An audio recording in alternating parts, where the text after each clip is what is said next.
kayak pasar, weh. Coba buka dulu Anur Jangan 31 kayak pasar. itu. Buka Bang Edis, dulu Anur weh. 31 itu. Jangan kayak pasar. Pasar tuh Bang Edis tuh. Ngomong Bang satu-satu. Edis. Turunin aja nih, turunin nih. Host, Genter. mertua turunin nih. Datang udah nyap-nyap aja lu. Turunin lah, turunin nggak apa-apa. Ya, turun aja lo. Turunin Turunin aja, host. berarti kau takut Lagi sama seru aku sama kalau kau Edis. turunin. Sama Edis aja gue udah ngantuk nih, Takut tambah sama lagi aku. si Kalau mertua kau nih. Mertua di-mute dulu ya. Turunin aja nggak apa-apa host.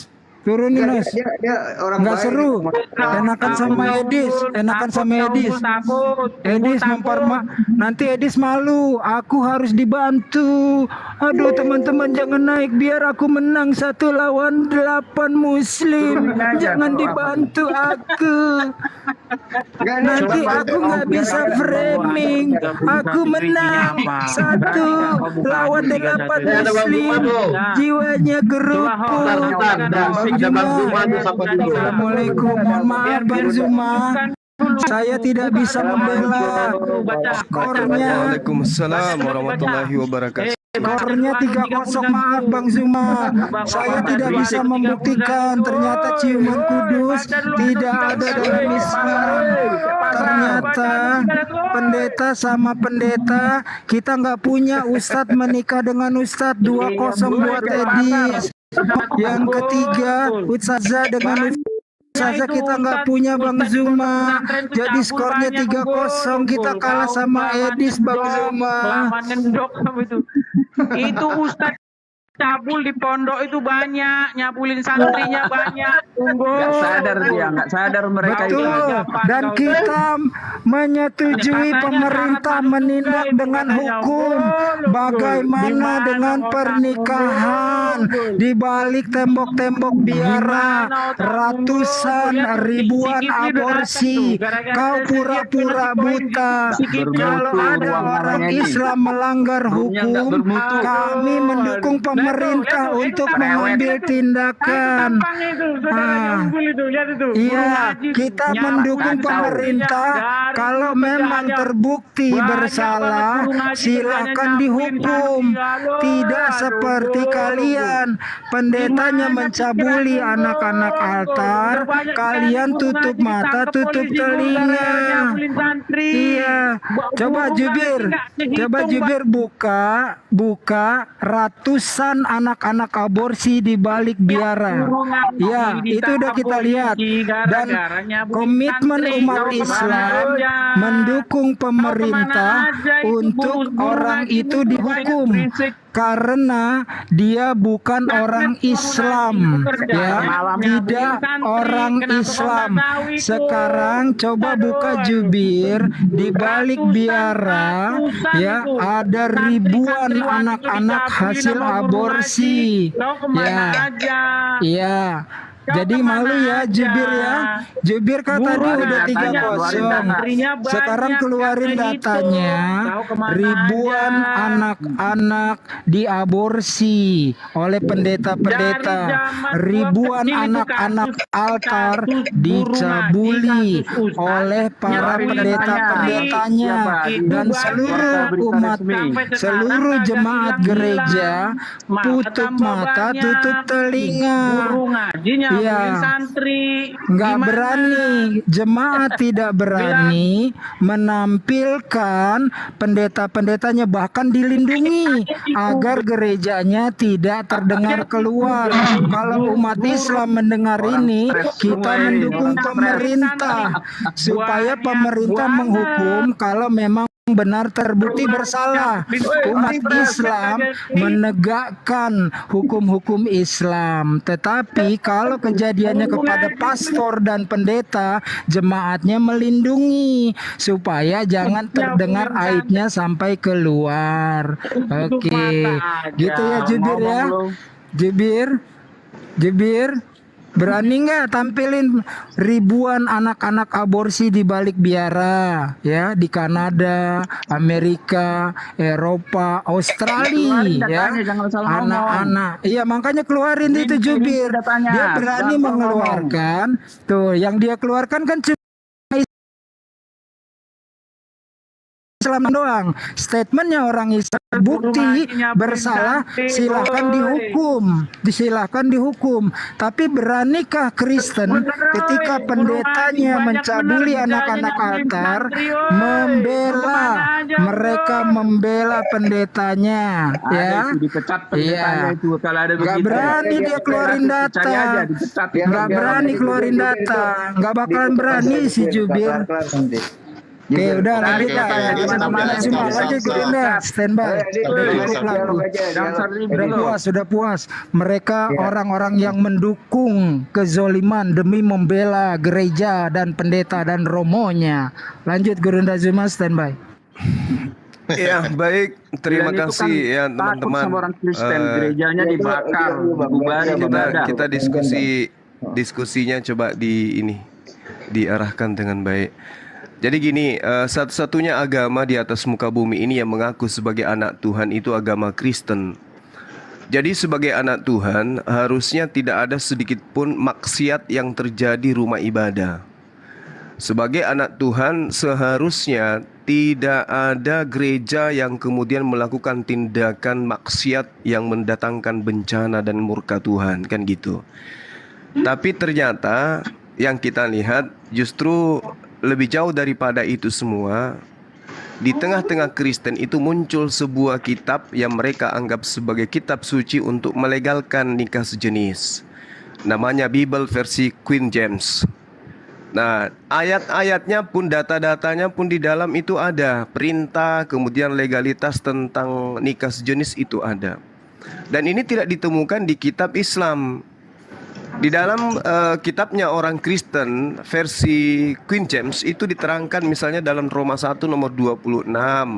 Wanita-wanita mereka tidak lagi tertarik kepada laki-laki seperti yang lazimnya pada manusia, melainkan tertarik kepada sesama wanita. Begitu juga para pria meninggalkan kebiasaan kepada para wanita, terbakar dalam nafsu ritual satu sama lain. Ini perintah legalitasnya ada di dalam Bible-nya Kristen versi King James. Apa maksudnya? Teman-teman Kristen yang gay itu bisa pindah untuk menggunakan Bible ini karena sudah Salah itu ilegal. cuma, nggak ada itu. Cepat kau itu. Bang Mertua, Nggak ada di resmi. Sabar bang, sabar. Dilegalkan di Alkitab. Sabar. Cepat. Sabar bang, Apanya? Kitabnya. sabar bang, sabar. Gantian, Bang. Kau tukang cepat kau. Karena negara yang besar, negara maju, kita cepat tahu kau itu, cepat. negara sekuler Amerika Serikat itu telah melegalkan pernikahan sesama jenis. Mata mana lagi yang mau buta Tapi untuk tidak Alkitab melihat nggak ada keadaan melegalkan. itu? Itu makanya Telinga Sodom dan mana Gomora lagi? itu bakar. Telinga mana lagi yang mau menutup, tidak mau mendengarkan fakta keberadaan itu? Memang ada 14 jalan sesat negara dari zaman, Kristen. tapi nggak ada Alkitab Sabar, melegalkan itu. Weh, cuma Sabar bang. Kita sabar itu. Gantian kita. Nanti gue buktikan. Saya bawa. Queen James saya versi bawa nanti data. gue buktikan. Saya bawa data, Bung. Saya bawa data ya. Iya, ada Sabar. datanya itu, tapi Alkitab Jadi- nggak melegalkan itu. Dibakar itu Sodom dan Gomora, tahu nggak? Itu dulu, Pak. Itu bukan zaman Kristen, Pak. Ini kita Nah, cerita ini di akhir Kristen. zaman ini ya Jangan terlalu karena memang lebay. kerusakan manusia. Jangan terlalu Tapi nanti lebay. dihukum Yang lagi namanya nanti anak pada Tuhan, hari Pak. penghakiman. Pak, yang Dihukum namanya anak itu. Tuhan selamanya anak Hah? Tuhan. Dengarkan ajaran Rasul Yang Paulus, namanya itu anak hukuman Tuhan itu yang selamanya begitu. anak Tuhan. Iya Pak, dengarkan saya. Yang namanya anak Tuhan itu selamanya anak Tuhan, tidak pernah pensiun. Begitu juga Tuhan tidak pernah pensiun, tetap selamanya Tuhan. Tapi yang kita cari ini adalah predikat kebenaran yang ada di dalam Bible saudara. Betulkah kalian ini anak-anak Tuhan atau anak-anak setan? Kan itu poinnya dulu. Ya, karena kenapa? Kita melihat rumah ibadah Yang tidak mana menuruti yang anak melegalkan setan, secara yang hukum melanggar. dan bernegara. Bang Yang Marta, taat tunggu dulu. bukan anak setan. Iya, Pak. Yang Sabar, melanggar itu sabar. anak setan. Potong nggak Bang? Ya, Aku sabar, turunin ya, Pak. Bang Martua ya. Jangan diturunkan. Diam dulu. Jangan diturunkan. Diam dulu, Iya. Pak. Diam dia dulu. belajar, dia Gantian. belajar. Gantian Supaya dulu, belajar. Pak. Sabar. Sabar, Ya. Pak. Enggak, soalnya Gimana? dia- Jadi Jangan ada jadi kitab, saya Pak, lihat. ada kitab. Asal Misalnya gini, orang misalnya apa begini, Kristen Pak. ngomong Misalnya gitu. gini, misalnya begini. Di tengah, dengarkan, Pak, dengarkan. Nanti kita diskusi santai. Di tengah-tengah umat Islam Nggak pasti ada ada diskusi gay, pilihan, cuma ada kita orang yang ribut. suka sesama. Sabar Pak, sabar. Di Islam itu orang terlahir secara kondisi seperti itu kan ada tuh yang dia tidak minta kemudian kan. Dia Jangan turun sendiri diturunkan ya, Bang. harusnya. Turun sendiri. Iya. Ya lanjut. Tidak ada yang minta. Hanya saja keadaan itu adalah keadaan yang spesial. Di mana Tuhan memberikan kodrat itu agar orang itu lebih dekat kepada Allah. Beda dengan manusia biasa. Mereka itu sebenarnya diberikan kelebihan. Kenapa? Ujiannya pada diri mereka sendiri. Ketika mereka mampu mengalahkan ujian itu, mereka adalah orang yang sangat luar biasa. Nah, masalahnya sekarang, ketika mereka tidak mampu melakoni ujian yang Allah berikan kepada mereka, kemana di Islam mereka mencari payung? Gak ada. Sebaliknya, ketika gay itu berasal dari orang Kristen, kemana mereka mencari payung hukum? Ada. Kitabnya ada. Melegalkan ada, rumah ibadahnya ada. Kan sebenarnya ini sopo. Kan itu poinnya. Anda ingin mengatakan, kita ingin mengatakan tidak ada legalitas. Loh, Bible King James Version itu faktanya. Mata mana lagi yang mau buta untuk tidak melihat keadaan itu? Bisa baca aja Kipli. Kau bilang King James, kau pun gak bisa baca. Loh, gak usah masalah baca. Ini fakta, Edis. Ini fakta. Gini aja host, gimana kalau 1 lawan 1 gimana host? Terserah Bang Juma, saya Banyak ngikutin. pendeta sekarang, sabar. Banyak pendeta sekarang yang lagi viral di TikTok yang berterima kasih kepada Indonesia karena di Indonesia mayoritas Islam.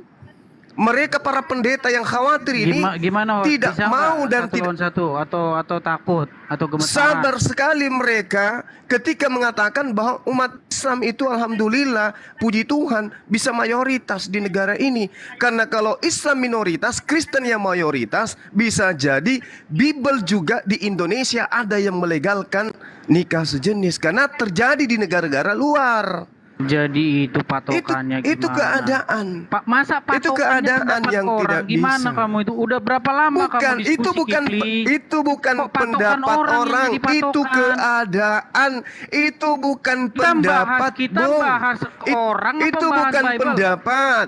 Orang-orang Enggak, bentar, kita bahas Kristiani pendapat yang mau orang, nikah apa- sejenis dari tadi dia itu ngomong lari mau ke diam, luar kan? negeri. Di negeri mana? Dari Di tadi dia negeri nggak di mau mana diam. mereka bisa mendapatkan payung Kipli, hukum. orang-orang dari Timur Tengah itu juga lari ke sana loh, biar kamu tahu. Lari mereka tunggang Nah lantung itu dari Timur Tengah dia, yang katanya itu menjunjung kan tinggi Islam kan itu sudah lari. kubilang, Bung. Kenapa dia lari ke sana? Karena di sana dilegalkan. Bukan, karena di negaranya perang. Gimana kamu itu? Oh, kita Kamu tidak tahu bahas kemarin itu, waktu Taliban Edis. berkuasa di Pakistan, berbondong-bondong orang lari. Edis. Udah Kebiasaanmu lama kamu masih gak ketemu kayak sama saya, dulu. Kipli, masih aja kamu gini. Kamu masih kayak Diskusimu masih pembantu. pendapat orang. Tipikalmu, Gimana? tipemu masih kayak babu kau. Orang Udah lagi bahas lama tentang kamu saya LGBT. tinggal, saya nggak ngomong Kenapa sama larinya kamu. ke Pikir saya peperangan? kamu ada perubahan. Orang Saya 1 tahun kamu loh yang saya tidak tinggal. berubah. Ini kita sedang bahas LGBT, kamu larinya ke peperangan. Kan koplak. Jancu. Orang bahas apa, kamu lari Gimana host? kemana? Bisa nggak 1 lawan Gimana 1 host? atau hostnya Gimana takut? host? Gimana host? Nah sekarang kamu coba narasikan tentang LGBT terkait dengan ini semua keadaan. Baik, Silakan. saya tanggapi ya. Jangan Ngomong kau tentang- tanggapi, kau jabarkan kebenaran versi kau. Ini bisa ngomong nggak saya ini? Gimana? Iya. Silakan. Tadi kau ngomong ngoceh panjang lebar. Silahkan, tidak usah kau Giliran nangis, saya ngomong, bencong. Apakah setakut itukah kamu? Kamu kalau saya aja ngomong? itu terpapar LGBT. Enggak, Wah, setakut sampai inikah sekarang belum kalian kalau nikah. saya ngomong coba? Usiamu Setakut berapa? ini. Kenapa kau belum nikah, Edis? Coba, Usiamu setakut berapa? inikah Kamu kalau kenapa kalian nggak nikah-nikah? Enggak, Saya tanya, setakut kenapa inikah kamu kalau nggak saya nikah? mengeluarkan suara coba? Laki-laki normal kalau sudah kayak kau itu hampir 50 belum nikah itu tanda tanya. Waduh. Ngeri bener Dasar kalau saya LGBT. ngomong ngeri. Udah, Ngeri kau kalau ngomong saya sekarang. ngomong Anda memang. jangan ngomong Ngeri itu. kalau saya ngomong. Ganti aja kata-katanya. Misalnya tadi saya bilangnya lagi butuh, biar roomnya lagi tidak disensor rungkat. Ganti Oh, aja lagi butuh. Saya Kayak bilang Edis ya. lagi butuh, Nih. adanya bol Saya jadi bilang. tusbol. Waduh. Belum Ini nikah bisa ya? ngomong nggak host? Gimana Belum host? nikah ya? Iya, Belum iya, nikah ya? silakan. Usia 50 Bisa ya? Belum. Umurnya sudah hampir 50 itu, belum nikah. Oh, gini aja, Kasihan, Jubir Iman, kasihan. yang Kristen nggak usah kesini ya.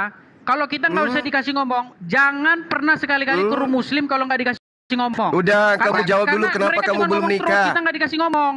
Dan Gimana? kenapa Mau dikasih suaramu ngomong gemulai nggak kayak saya? gini? Nggak, saya dikasih ngomong nggak? Iya, iya. Iya, jawab kenapa kamu belum nikah dan kenapa suaramu gemulai? Jawab. Ya, jadi sudah kau ini. ngomong tentang pernikahan sejenis ya. Kelakuan orang itu tidak bisa dijadikan patokan. Des, Mau sedikit ada aja orang- Des. Maaf Oh, sedikit gimana aja nih? buat Wah, Jubir. gua pergi Sedikit aja. sedikit. Gua Gua belum pergi ya. ngalamin Jubir. Oke, permisi. Jubir Iman. Mending kamu Jubir, keluar, sedikit. yang Kristen gak usah ada yang masuk sini, gak usah. Sedikit Ayo, Des, kita ya keluar pelit aja, banget keluar. gue ngomong sedikit kan lu berdua nih. Gue cuma mau nyalamin Jubir Iman. Jubir, Jubir, Malu dia. Jubir. Umur sudah 49 belum nikah. Jubir. Ya, Enggak nyaut Ini Jubir, kebetulan di biasanya rumah- dia akrab loh. Halo Pak Unggul, apa kabarmu hari ini? Sekarang kau tidak bersuara. Jubir, Tahuan lu Jubir. kan? Mas mau datang besok. Aku panggil kok nggak jawab. Jubir, Jubir dia maunya sama saya. Kalau yang mau saya Maunya sama ngomong saya aja. ngomongnya dia. Jubir, Jubir. Mas Unggul ya ngomong aja orang. Oke, ngomong aja ya. Aku cuma mau ngomong pendek Kak. Jubir, bajingan kau. Lanjut host. Ya silakan Bang Jubir, selamat siang. Dia kalau mau sama host dia maunya dia ngobrol. Waduh, dari tadi sebenarnya saya mau ngomong cuman karena terlalu rame ya saya bersikap. Iya, silakan Bang Jubir, silakan. Terlalu pelan cuma. Ntar kemana? Malah turun sendiri. Pak Wiro bilang gimana sih tips-tipsnya kalau seandainya itu nanti sampai ke Indonesia begitu. Ya kalau saya sih sebagai Kristen ya akan maju di garda terdepan Pak untuk menolak itu Pak. Itu Mantap. dari saya Pak. Selamat siang Bang Billy. Bang Billy, ya? Belum ngomong udah turun. Minta naik, turun. Ya lanjut Bang Jubir. Ya sementara itu aja dari saya Pak. Oke. Kemana tadi Bang itu? Turun sendiri ya. Yang Bang Edis turun sendiri tadi aku turun. Bang Jubir jawabnya sopan nih, kita segan. Lanjut Bang Jubir.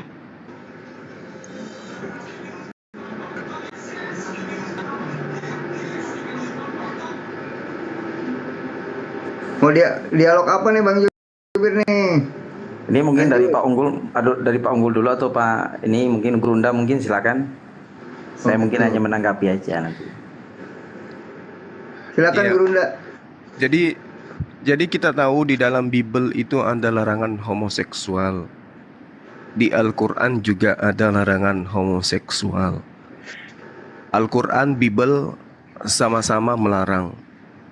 Aduh kena repot Bang Juma, keluar TikTok dulu masuk lagi. Kena repot.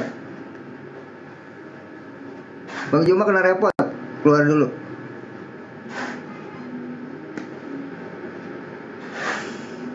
Yaudah tuh Bang Zubir. Mumpung Bang Zuma belum masuk silakan bicara. Kalau santun kita santun kok. Lanjut Bang Jubir. Baik saudara. Berarti ini ya, aku sedikit ya, boleh aku sedikit. Berarti gini ya, teman-teman Kristen ya, pendeta di luar negeri itu yang melegalkan pernikahan sesama ya, berarti dia tidak paham Bibelnya apa, dia mengingkari ya. Kalau di Bibel dilarang, tapi dia menyalahi gitu loh. Lu gimana itu, silakan. Baik, terima kasih Bunda Rama. Ya, sesuai dengan Matius 19 ayat 5 ya. Itu jelas sekali kalau di dalam ajaran Kristen itu kan dan ia berfirman, karena itu laki-laki harus meninggalkan ayah dan ibunya dan menjadi satu dengan istrinya, dan keduanya itu akan menjadi satu tubuh. Jadi di sini kan terlihat bahwa memang Tuhan itu menginginkan kita tuh ya menikah dengan lawan jenis, bukan dengan sesama jenis. Mengenai kasus yang di Eropa atau di luar negeri, itu kalau menurut pandangan saya ya Bunda ya, itu oknum ya, oknum. Dan sampai sejauh ini bahkan juga sudah diakui juga sama Ustadz Najwa, beberapa waktu lalu saya sempat diskusi sama beliau, bahwa beliau juga belum pernah menemukan ada dalil apa gitu dari kitab suci Alkitab yang menjadi dasar kenapa pendeta-pendeta di Eropa itu melakukan atau melangsungkan pernikahan LGBT. Ini nggak usah sebutin ya, pelangi gitu. Sampai sejauh ini bahkan Pak Ustadz Najwa pun sudah mengakui bahwa dia pun belum mendapatkan gitu keterangan kenapa atau dasar ayat yang dipakai dari dalam Alkitab itu sehingga para pendeta di sana itu menyelenggarakan pernikahan seperti itu. Itu dulu Bunda. Ya, mau Bunda Nah, kalau, apa? Oh, ya udah lanjut Bunda. Sorry, lanjut. sedikit setengah menit. Kalau larangan itu atau aturan itu di itu di perjanjian lama. Kalau perjanjian baru nggak ada ininya mungkin ya, karena kalau kita lihat ya saudara-saudara Kristen itu kurang taat terhadap apa yang ada di aturan perjanjian lama ya, lebih kepada perjanjian baru. Apa itu yang melandasi sehingga pendeta atau paus ya di luar negeri itu banyak loh negara-negara besar yang melegalkan gitu loh. Kalau kita baca ini ya, kalau lihat di media ya. Silakan, apa itu karena aturannya nggak ada di perjanjian baru, hanya adanya di perjanjian lama sehingga jadi dilegalkan gitu Bang. Silakan lanjut Gurunda. Kalau sebelum Gurunda Baik, boleh saya sedikit habis Bang Jibir. Silakan Bang Jibir. Ya, berbicara soal melegalkan itu sebenarnya bukan keputusan daripada para pendeta, tetapi itu adalah keputusan dari pemerintah setempat. Jadi misalkan negara tersebut melegalkan, ya itu memang karena keputusan dari pemerintah setempat gitu. Jadi khususnya dari dalam agama memang tidak ada. Maka dari itu sampai sekarang bahkan sudah diakui juga oleh Pak Ustadz Najwa juga kemarin saya diskusi, boleh ditanyakan sama beliau, bahwa kami belum mendapatkan sumber yang jelas begitu. Artinya pengakuan secara langsung dari para pendeta itu apa sih dasarnya sehingga mereka itu melakukan atau menyelenggarakan pernikahan sama itu, kira-kira begitu. Jadi untuk gambar atau video singkat begitu. Tetapi prosesi pernikahan itu kita nggak tahu sampai sedetail-detailnya. Jadi di situ tidak ada kejelasan dasaria dalil yang dipakai gitu. Ya, silakan Pak Unggul. Oke, thank you. Sebelum Gurunda Zuma ya. Oh ya, siap. Sedikit. Lanjut. Mohon maaf sedikit sekali gini. Kalau aku baca di media ya, itu karena mereka tidak mau melanggar hak asasi manusia gitu loh. Hak asasi manusia, hak asasi individu. Nah, berarti terlepas dari itu nggak apa-apa ya dia melanggar keimanannya gitu ya Bang ya. Oke, lanjut Gurunda, lanjut yang lain. Mau dibantah dulu apa boleh saya Bang Jubir? Ya, saya aja ya. Jadi Silakan Pak Unggul, langsung aja Pak Unggul. Baik, thank you. Saya lagi agak sibuk sedikit ini. Silakan. Siap. Saya coba untuk adil ya. Tadi saya setuju dan kita semua sepakat bahwasanya di dalam Bible, di dalam Al-Quran itu jelas ya, tidak menyetujui atau merestui tentang lagi butuh ini. Tetapi ada juga Queen James Version, dan saya lihat mata kepala sendiri buku koleksi dari Ustadz Donditan. Nah itu memang dikhususkan. Kemudian 3 tahun yang lalu saya tuh ke Jerman atas undangan teman ya, bukan biaya sendiri. Alhamdulillah diundang. Teman saya ini salah satu pengurus gereja, menceritakan keprihatinannya karena makin banyaknya orang meninggalkan gereja dan Bible, terpecah menjadi 3 jalur, ateis, agnostik, dan beberapa ada yang menjadi mualaf ketika mereka mempelajari Islam. Karena kurang jemaat sehingga dibuatlah seperti macam diskotik. Dalam arti peribadatannya dengan seperti semacam di diskotik ya, untuk menarik jemaat kembali mengisi gereja-gereja. Kemudian parahnya lagi, ketika kekuatan di luar, dalam hal ini undang-undang melegalkan, gereja sudah tidak punya kekuatan melawan. Beda kalau kasusnya di Indonesia nih, misalnya di undang-undangnya dibolehkan, lalu pasti umat Islam yang mayoritas akan menentang habis-habisan gitu, dan dibantu tentunya dengan Kristen, Hindu dan Buddha ya. Tapi ini saya bicara tentang yang di luar negeri, karena faktanya kan pernikahannya di luar negeri. Itu bukan oknum, Bang Jubir, karena yang menikah pendeta resmi dengan pendeta resmi, terong lawan terong, yang satunya donat lawan donat nih, pendeta wanita dengan pendeta wanita. Kenapa bukan oknum? Karena mereka resmi sebagai pendeta dan diberkati di gereja. Nah, teman saya yang pengurus gereja ini di Jerman 3 tahun yang lalu menyatakan keprihatinannya ketika ada statement dari Vatikan bahwa mereka juga anak-anak Tuhan. Nah, itu udah kode tuh, udah kode pembolehan, udah dikasih kode-kode. Saya bilang kenapa sampai pimpinan tertinggi berkata seperti itu? Karena besarnya sorotan media tentang korupsi keuangan yang ada di Vatikan. Saya rasa gitu. Mohon maaf kalau kata-kata saya nggak berkenan atau salah, silakan dikoreksi. Lanjut, Gurunda Zuma, standby. Thank you. Yuk Gurunda. Abang. Iya, baik. Jadi kalau di dalam Al-Quran itu kan sudah sangat jelas bagaimana Allah Subhanahu wa Ta'ala mengkategorikan orang-orang seperti ini adalah pembuat kezaliman. Bagaimana kampung mereka kemudian dikasih hukuman oleh Allah karena mereka dianggap sebagai pembuat kerusakan di atas muka bumi. Qala rabbin zurni alal qaumil mufsidin. Jadi mereka ini adalah pembuat kerusakan karena mereka termasuk orang yang zalim. Termasuk orang yang zalim, sementara Allah mengancam orang-orang yang zalim itu nanti letaknya di neraka jahanam. Dalam surah As-Saffat ayat 22 sampai ayat 23. Itu boleh dicek. Jadi pelaku yang seperti ini ancamannya neraka. Di dunia sudah diancam, kemudian di neraka sudah dikaplingkan tempatnya. Nah, lalu kemudian seperti yang saya uraikan di awal, teman-teman kita pun baca di dalam Bibelnya mereka itu ada. Larangannya ada. Tetapi kemudian yang menjadi permasalahan ini adalah ketika mereka salah mentafsirkan pernyataan Paulus yang mengatakan bahwa jadilah teladanku.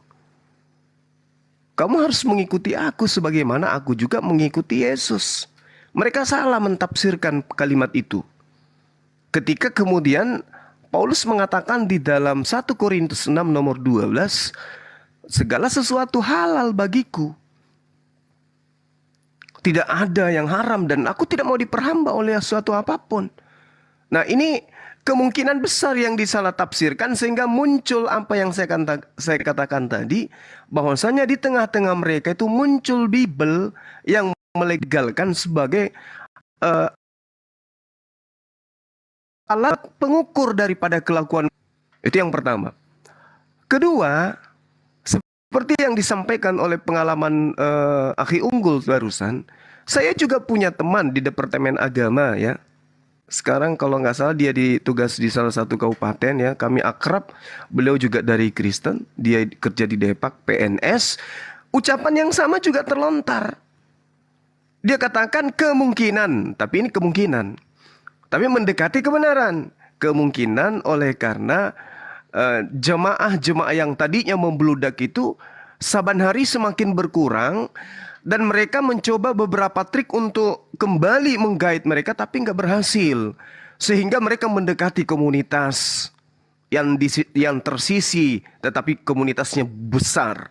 Apa itu? Kaum yang tadi yang saya maksudkan. Yang apa tadi itu istilahnya tuh? Yang LG itu. Nah, dan ternyata itu berhasil membuahkan hasil sehingga beberapa negara kemudian memandang perlu untuk melegalkan dan menjadikan itu sebagai satu alat untuk mengembalikan daripada orang-orang yang meninggalkan rumah ibadah. Nah, inilah yang terjadi sehingga negara sekuler sekelas Amerika pun melegalkan itu, didukung oleh sebuah buku yang mereka anggap sebagai firman Tuhan. Nah, kondisi ini kita tidak bisa tutup mata. Di Islam belum ada kitab, belum ada terjemahan Al-Quran yang diedit untuk bisa melegalkan itu. Dan belum ada masjid resmi yang menjadi sebagai penaung daripada orang-orang yang mau melegalkan untuk menjadi satu rumah tangga sesama mereka. Karena itulah kemudian ketika kita berbicara sebagai anak bangsa, maka tugas kita kemudian untuk menjaga negara ini untuk jangan sampai kemudian hal itu bisa menjadi satu yang menjadi hal yang dilegalkan di negara ini. Maka saya sangat terkesima oleh pendapat seorang pendeta yang ada di TikTok yang mengatakan bahwasanya saya sangat bersyukur Indonesia mayoritas Islam. Karena saya sudah sampai ke Australia, sudah sampai ke Amerika, dengan mata kepala saya sendiri melihat bahwa hampir di semua pintu-pintu gereja yang saya datangi itu ada bendera pelangi. Artinya kode kepada orang yang mau menikah sejenis bahwa rumah ini boleh Anda nikah. Gitu. Itu menurut pengakuan dan lagi viral di TikTok. Nah, kembali kepada permasalahan tadi yang saya bawa. Kenapa bisa anak-anak Tuhan seperti ini? Bukankah Roh Kudus itu menyertai setiap orang Kristen? Atau jangan-jangan yang mereka anggap Roh Kudus selama ini itu bukan Roh Kudus? Karena kata Roh Kudus juga ngambilnya dari Quran. Roh apa sebenarnya yang ada pada diri mereka? Nah, itu yang menjadi acuan kita kemudian. Sampai tidak mungkin seorang pendeta menyatakan lebih baik kita minoritas selamanya di Indonesia ini daripada kita mayoritas. Karena setiap kita mayoritas, kita bisa lihat setiap kantong-kantong Kristen di negara ini bagaimana tingkah laku mereka. Ini pernyataan seorang pendeta, bukan seorang Zuma. Saya hanya melanjutkan saja. Artinya bahwa PR kita sebagai anak bangsa kemudian adalah bagaimana bisa kemudian pintu-pintu yang kemungkinan bisa terbuka untuk mereka kaum ini itu ditutup dengan rapi. Baik itu dari Kristennya, baik itu dari Islamnya, Hindu, Buddha, kita harus bersatu untuk itu. Karena di Bible kita lihat betapa bencana yang didatangkan oleh Allah kepada kaum Lot. Begitu juga di Al-Quran. Dan tentu kita tidak mau hal ini terjadi di negara kita. Saya kira begitu dari saya, silakan yang lain. Dikit dong. Boleh ya? Assalamualaikum Bang Hendy. Waalaikumsalam. Boleh dikit ya? Silakan Abang. Ya. Boleh, banyak pun. Ya. Saya setuju dengan Bang Juma, Ustadz Unggul, Bu Rahmat semuanya ya, bahwa jangan sampai peristiwa Sodom Gomoro menimpa negeri kita.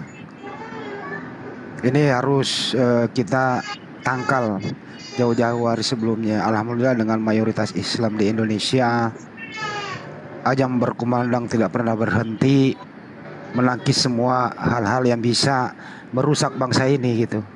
Indonesia kita harus cintai dengan Islam. Indonesia kita harus bangun dengan Islam, bukan dengan yang lain. Sudah bukan satu pendeta aja Bang Juma yang mengucapkan itu. Bahkan pernah ada dulu yang mengatakan bahwa tahun 2040 itu akan punah. Akan punah begitu. Cenderung memang sudah banyak yang dijual sih. Alhamdulillah yang punya gereja yang dijual, mereka bersyukur, berterima kasih kalau dijadikan masjid daripada dijadikan tempat-tempat yang negatif. Itu sudah fakta yang terjadi. Ya, saya sebutkan saja nama pendeta itu yang Bang Juma maksud adalah Mel Atok yang tinggal di Sulawesi Tengah. Bahwa kalau Kristen mayoritas itu bisa terjadi beberapa hal kriterianya, mungkin kita sebut satu persatu. Yang kita bahas pada siang hari ini adalah itu tadi, nikahan sesama kan begitu. Gitu. Ya, kedua adalah peredaran alkohol juga semakin bertambah kan begitu. kriminal juga semakin bertambah menurut beliau ya. Yang paling berbahaya yang beginian nih, kalau masuk ke republik ini sudah menancapkan bendera, wah ini berbahaya bangsa ini. Bisa Sodom Gomora terjadi begitu. Untuk itu ya mari kita tangkal semua. Saya rasa juga teman-teman Kristen itu mulai membangun suatu komunitas untuk menangkal ini begitu. Jangan sampai hal ini masuk merusak segalanya, sendi-sendi terutama anak-anak muda kita gitu. Ini kalau dibiarkan, waduh bisa menjadi apa? Trending topik, bisa menjadi hal biasa begitu. Alhamdulillah ada Majelis Ulama Indonesia, ada kita semua menangkal ini. Mulai dari keluarga dong ya, mulai dari keluarga. Didik keluarga Anda jangan sampai terperosok ke sana. Hilangkanlah kehidupan barat masuk ke negara kita. Sebenarnya yang harus bertanggung jawab ini ya pemeluk agama itu gitu loh. Tapi demi kemanusiaan kita harus terpaksa turun tangan. Demi kemanusiaan, karena memang kami juga di samping demi kemanusiaan, agama kami memerintahkan untuk amar ma'ruf nahi mungkar. Jadi untuk itu maaf teman-temanku Kristen kalau kita ikut serta dalam hal ini menjaga republik ini, menjaga keutuhan kita semua demi kemanusiaan. Kalau ini menjalar ke semuanya, habis kita. Maukah Anda COVID-19 datang yang lebih dahsyat lagi? Ini lebih dahsyat lagi daripada COVID-19 kalau ini terjadi di republik ini. Saya akan sambung lagi nanti. Semoga kedepannya lebih baik. Terima kasih. Moderator lanjut. Bunda, tadi tegur yang baru masuk Bunda yang sebelah Bunda itu Bun. Selamat siang Bang Jimmy. Selamat siang Bang Hippo. Assalamualaikum. Silakan. Selamat siang itu. Kristen ya? Oh Kristen ya. Selamat siang. Selamat bergabung. Silakan kalau ada yang mau ditanyakan. Silakan. Baik, saya ingin menanggapi Lanjut. dulu mengenai pernyataan saudara tadi yang terakhir itu sebelum Gurunda. Itu mungkin misinformasi atau mungkin nggak tahu mengenai pendeta yang tadi disebutkan itu, dia bukan berasal dari Sulawesi, tapi itu berasal dari NTT. Dia dari suku Rote, Kabupaten Rotendao. Tapi dia stay dia stay di Sulteng bro kalau nggak Oh salah. enggak, dia stay di Kupang di. Oke, thank you. Sorry, lanjut. Apa bro, itu biasa lah, miskomunikasi kan nggak masalah lah. And then mengenai apa tadi itu saya setuju sekali mengenai penanganan demi apa namanya, demi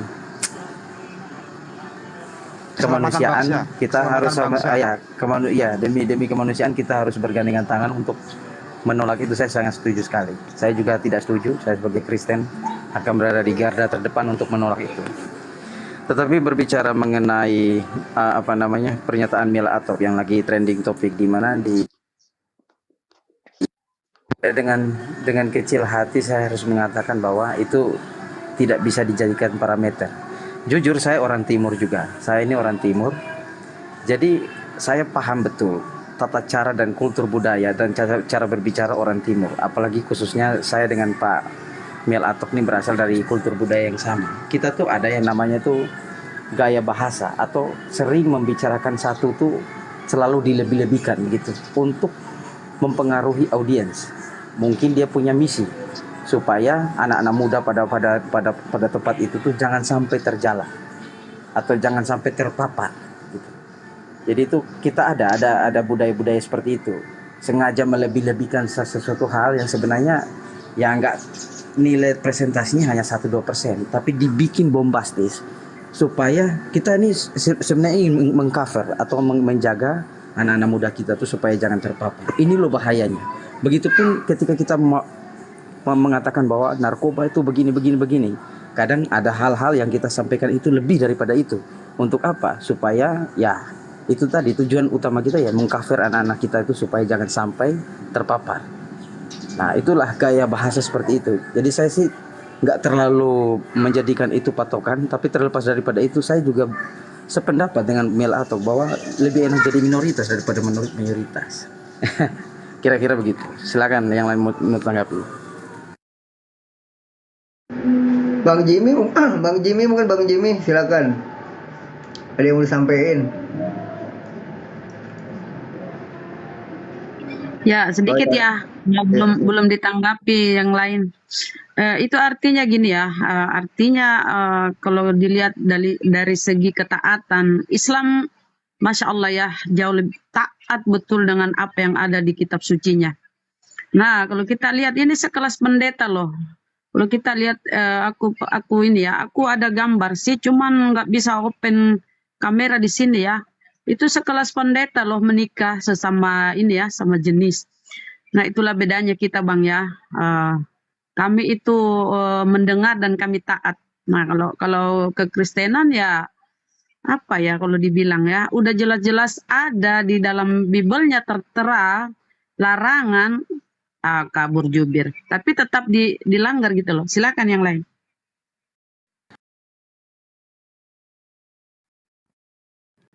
Bang ini. Ya, jadi gini saudara-saudara, sekali lagi saya katakan bahwa data Bible dan juga Al-Quran itu jelas, tidak abu-abu. Dua kitab ini melarang ya LGBT. Jadi dua-duanya melarang. Tapi kemudian Al-Quran konsisten. Hanya saja mungkin karena Bible itu terjemah sehingga kecolongan untuk kemudian diterbitkan versi terjemahan lain yang mana ada pemotongan kalimat-kalimat dalam satu data sehingga yang tadinya larangan menjadi seakan-akan melegalkan itu terjadi. Itu yang pertama. Yang kedua, karena kitab yang muncul di tengah-tengah Kristen itu hanya kitab terjemahan dan tidak ada disiplin ilmu yang kemudian mengikat terjemahan ini untuk supaya diimani secara menyeluruh terhadap jemaat layaknya umat Islam ya kan. Ketika ada tafsir berbicara mengenai hal yang terkait dengan muamalah, maka itu menjadi panduan seluruh umat Islam. Nah, contoh misalnya di dalam 2 Korintus 11 nomor 2. Sebab aku cemburu kepada kamu dengan cemburu ilahi, karena aku telah mempertunangkan kamu kepada satu laki-laki untuk membawa kamu sebagai perawan suci kepada Kristus. Jadi ini laki-laki dijadikan sebagai perawan suci untuk Kristus. Kalau orang yang memang sudah terlahir dalam keadaan kodratnya suka yang seperti tadi, membaca dalil ini, dia akan mudah dengan gampang menafsirkan. Loh, ternyata Kristus pun nanti membutuhkan perawan suci dari jenis kelamin laki-laki, kan gitu. Ini tafsir. Ini tafsir. Kenapa kita mengatakan ini tafsir? Karena keadaan itu ada saat ini. Lalu kemudian lebih jauh dikatakan dalam Wahyu 19. Lalu aku mendengar seperti suara himpunan besar orang banyak, seperti desau air bah, dan seperti deru guru yang hebat. Katanya, haleluya, karena Tuhan Elohim kita yang maha kuasa telah menjadi Raja. Marilah kita bersukacita dan bersorai-sorai dan memuliakan Dia, karena hari perkawinan anak domba telah tiba dan pengantinnya telah siap sedia. Dan kepadanya dikaruniakan supaya memakai kain lenan halus yang berkilau-kilauan dan yang putih bersih. Artinya putih bersih di sini adalah kain lenan ya. Lalu kemudian di data kitab Wahyu juga dikatakan, maka datanglah seorang dari ketujuh malaikat yang memegang ketujuh cawan yang penuh dengan ketujuh malapetaka terakhir. Lalu ia berkata kepadaku, mari ke sini, aku akan menunjukkan kepadamu pengantin perempuan mempelai anak domba. Ternyata anak domba ini mempunyai pengantin perempuan, yaitu adalah laki-laki yang tadi, jemaahnya. Nah, ini tafsiran, tapi ini keadaan yang ada. Bagaimana mereka melegalkan? Karena ya salah satunya karena tafsiran ini. Karena aku telah mempertunangkan kamu kepada satu laki-laki untuk membawa kamu sebagai perawan suci kepada Kristus. Nah, itu boleh jadi, kita tidak menuduh, tapi boleh jadi tafsiran seperti ini yang kemudian menjadi acuan untuk melegalkan. Kalau bukan, lalu kemana lagi perginya? Akan semakin lepas dari tafsiran ini, akan semakin jauh mereka dari kitab yang mereka anggap suci, dan semakin jauh mereka dari predikat sebagai anak Tuhan. Nah inilah mungkin sekelumit dari materi ini saudara-saudara yang kita harus pahami.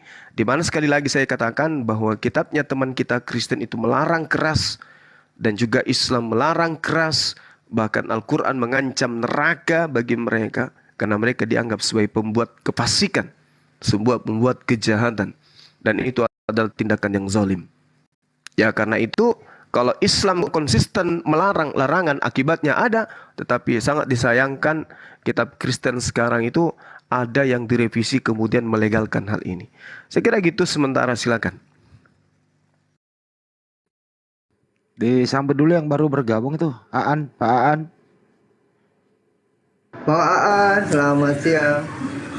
Iya, siang. Assalamualaikum warahmatullahi wabarakatuh. Oh, Islam. Muslim ya Bang? Iya, Masya Allah. Iya, benar-benar. Waalaikumsalam warahmatullahi. Saya sambung dulu ya Salam sebentar kenal, ya, Bang Zuma. pernyataan Bang Juma ya. Iya Bang An.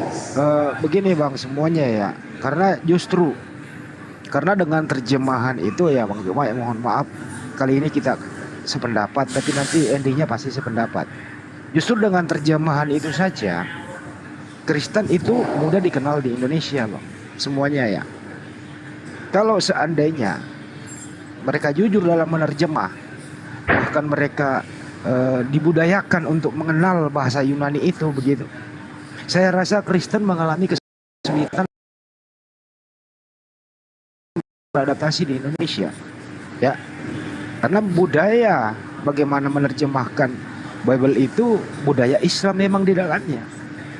Pada zaman sebelum Indonesia merdeka, dari apa diterjemahkan dari bahasa Belanda ke bahasa Melayu waktu itu. Kemudian Indonesia merdeka tahun 1954, budaya Islamnya masih di sana, banyak sekali istilah-istilah Islam dalam penerjemahannya. Merdeka begitu. 1945 Bang Handi. Iya, 45 merdeka, 54 itu lembaga Bible didirikan. Betul, dari lembaga Hindia Belanda ke lembaga LAI tahun 1954. Terima kasih Bang Juma.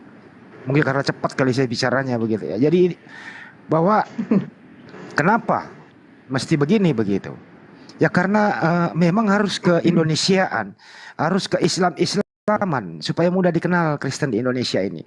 Makanya budaya Kristen di Indonesia berbeda dengan budaya Kristen di luar negeri. Karena masih ada istilah Islam yang melindungi dia. Ada juga sih nilai positifnya begitu. Karena cenderung ingin ke Islaman, tapi dicampur dengan hal-hal yang terjadi di dalam Bible-nya. Inilah mengalami kesulitan dalam menerjemah. Kita sebenarnya menerjemah ini mau kemana? Kita konsisten, tapi kita nggak sulit untuk dikenal. Kita berkamuflase, tapi berbahaya buat anak cucu kita. Sebagaimana yang disampaikan oleh pendeta Yakub Silistio begitu. Kalian semua kalau berdiskusi dengan umat Islam, ya jangan harap Anda bisa memenangkan pertarungan. Karena apa? Bukan karena Anda tidak pintar, tapi karena landasan berpikir Anda itu keliru dalam hal terjemahan ini gitu. Itu yang penting. Mudah-mudahan ini senggolan-senggolan sih, tapi ini dianggap bukan senggolan, dianggap sebagai musuh. Mestinya kalau ada kritik-kritik intern begitu ya, mestinya introspeksi diri dong. Oh iya benar juga ya. Kenapa sih kita harus memakai istilah-istilah Islam? Kenapa sih kami harus budaya-budaya itu begitu? Ada yang berhijab, ribut sesama yang berhijab. Kemarin si Ica udah berhijab, pakai salib. Hari ini dibuka, besok dipakai lagi. Apa tujuannya coba? Ya untuk itu ya marilah mempunyai jati diri yang sebenarnya berada di Republik ini gitu loh. Kenapa sih nggak mau konsisten bagaimana bahasa Yunani itu anda budayakan agar KJV ya samalah di Indonesia begitu. Nggak jauh berbeda. Bible yang ada di Indonesia dibawa ke luar negeri itu nggak sama. Makanya nggak sinkron. Bahkan ya Christian French yang kebanyakan mengidolakan dia dipakai data-datanya untuk dipakai untuk apa ya diskusi dengan Bang Juma. Akhirnya mereka juga kelabakan kan begitu. Mereka berkata begini, Indonesia itu Islam yang bidat. Mereka menyembah sembahannya umat Islam. Karena istilah-istilah Islam banyak yang Anda pakai, terutama sembahan itu. Itu juga ada yang tepat, ada yang disalahgunakan. Ya, jadi itu ya mari kita di sini kalau memang mau Islam aja. Kalau mau menjadi Kristen ya Kristen saja. Tapi Kristen yang konsisten begitu. Sekali lagi, kalau ini mau dibudayakan agar tetap konsisten by original text bersama terjemahan, agak sulit beradaptasi di Indonesia. Karena ini udah budaya udah terlanjur, coy. Gimana mengembalikannya? Ya memang perlu 10 generasi yang akan datang. Bukan langsung tiba-tiba dirubah total dengan menerjemah secara jujur, bisa berubah segalanya, nggak bisa. Memang ya konsekuensinya adalah ya berkurang dulu, bahkan ditinggal. Nah anak-anak mudanya lah yang melanjutkan, perjuangkan dong. Nah kalau ini yang Anda pakai, seperti Buddha, Hindu tidak mencampuri agama lain, Anda enjoy, tapi memang ya beresiko. Tapi enak toh. Ya kami Yunani kok, memang kenapa masalah buat lo kan gitu. Kira-kira begitu dari saya. Mari kita menjadi pengikut agama yang konsisten. Jangan sampai kita niru-niru gitu loh. Ini nggak bagus juga kayak beginian. Menjadi apa bulan-bulanan kita? Ada yang tertawa, ada yang sedih, ada yang kabur, ada yang datang, kan gitu. Ya itu sih dari saya teman-teman. Saya himbau kepada teman-teman Kristen juga jangan sampai terlena dengan terjemahan. Kalau Anda diterjemahan terus, tidak belajar original text, Anda akan menjadi pengikut yang abu-abu. Dan tidak memiliki tidak menjiwai Bible Anda dengan baik. Terima kasih. Lanjut. Bang Ardi mau bicara, Bang Ardi, silakan. Bang Ardi. Oh enggak. Ya udah langsung Bang Antok, ada yang mau disampaikan Bang Antok? Silakan. Saya boleh? Iya, silakan. Oh ya. Salam kenal buat semuanya. Saya baru aja gabung. Bang Zuma, saya lama ngikutin Bang Andi juga. Terus ada Bang Kores, nggak tahu di sini nggak ada ya. Ya saya mau menanggapi Bang Andi tadi loh Bang, maksudnya menyambung bukan menanggapi. Sebetulnya sih ada beberapa oten itu yang dia tahu kebenaran maksudnya kitabnya tuh kayak apa tuh tahu. Suaranya kencengin Bang, kecil. Oke, halo. Suara Anda lemas gitu Bang. Nggak fokus. Lanjut, halo. Santai aja. Jelas. Ya, lanjut. Ya, nyambung Bang. Ada di sebenarnya oten itu juga dilema gitu, orang-orang oten itu. Saya ada beberapa temen sih dilema, cuma mereka tuh nggak sungkan gengsi gitu loh kalau mau mengakui kalau itu masalah. Kedengeran aku. Aduh. Deketin lagi dong mic-nya, suaranya sama mic-nya Kurang bagus kedengeran. suaranya Bang. Nggak fokus mic-nya gitu Udah loh. deket ini. Iya. Mic-nya nggak fokus Bang. Halo. Ya itu. Ya, Oh, oke. Ini loh Bang Andi, saya ada beberapa temen oten gitu kan, Protestan itu tak tanya gitu. Sebenarnya Tuhan kalian tuh siapa sih? Ya, Bang, Yesus izin, Bang. atau Bang, bukan masalah konsep ketuhanan. Maksudnya fenomena yang berkembang. Mungkin Abang belum ikut topik dari awal begitu ya. Apa sebaiknya kita dengarkan dulu Bang Juma supaya bisa Abang beradaptasi dengan topik. Kira-kira begitu Bang? Oh ya udah, bukan konsep ketuhanan di sini gitu. Ya baik. Ya udah, mohon maaf ya. Nggak apa-apa Bang. Takutnya kita beralih kemana-mana gitu karena di sini juga belum ada Kristen. Ada sih Kristen yang naik ini ya, tapi kayaknya berbeda gitu. Itu loh Bang, 777 itu katanya mau naik gitu. Oke, baik. nggak mau. Ya, lanjut. Bang Juma bisa ditanggapi dulu Bang Juma biar teman-teman paham ke arah mana kita ini sore hari ini. Iya, jadi gini saudara-saudara saya yang saya cintai ya. Bahwasanya di awal saya sudah menarasikan tadi bahwasanya tentang hukum ya LG yang tadi itu. Hukumnya itu datang kepada kita di Indonesia melalui 2 kitab, di Al-Quran dan juga di Bible teman-teman Kristen. Tapi kemudian Al-Quran konsisten bersama dengan umatnya, tokoh agamanya untuk kemudian menegakkan perintah itu. Nah, sedangkan di mereka sangat jelas kemudian adanya penyimpangan yang terjadi. Padahal mereka mengaku sebagai anak Tuhan, kan gitu ya. Sehingga sosok pendeta pun mengkhawatirkan kalau jangan sampai mayoritas mereka ini bisa jadi apa yang terjadi di luar sana itu terjadi di negara kita. Maka beliau, oknum ini, sang pendeta ini bersyukur karena Islam mayoritas. Nah, di luar daripada itu kemudian pesan apa yang ingin kita capai di sini dengan keadaan tersebut? Kenapa umat Islam konsisten dengan hukum yang datang melalui Al-Quranul Karim? Karena Al-Quran surah Asy-Syura dan juga surah An-Nahl ayat 44 menekankan bahwa hukum Tuhan itu memang untuk seluruh umat manusia dan harus ditegakkan setegak-tegaknya. Itu dia poinnya. Sehingga Al-Quran itu bukan hukum manusia. Al-Quran itu adalah hukum Tuhan. Sebagai hukum Tuhan, maka dia akan menggilas semua hukum-hukum yang ada di depannya. Inilah nubuat yang muncul kemudian di dalam kitabnya orang Yahudi, di dalam Ulangan 33 nomor 1 sampai 3. Tursina tempat Nabi Musa alaihissalam menerima hukum Taurat. Zair tempat Nabi Isa kemudian untuk menyampaikan risalah kenabiannya kepada Bani Israel. Dan Faran tempat Nabi Muhammad SAW menerima tiang hukum. Tiang yang berapi-api. Maka hukum yang didatangkan dari Paran melalui perantaraan baginda Rasulullah Muhammad SAW membakar semua aturan-aturan manusia. Dan hukum Tuhan itulah yang harus menjadi panutan. Dan tetap kokoh sampai hari ini. Jadi yang dimaksud di dalam Ulangan 33 itu, sahabat-sahabat, itu adalah tiang api. Artinya suatu konsep bukan tiang beneran. Tetapi konsep di mana tiang yang dimaksud adalah sendi-sendi yang sangat kuat.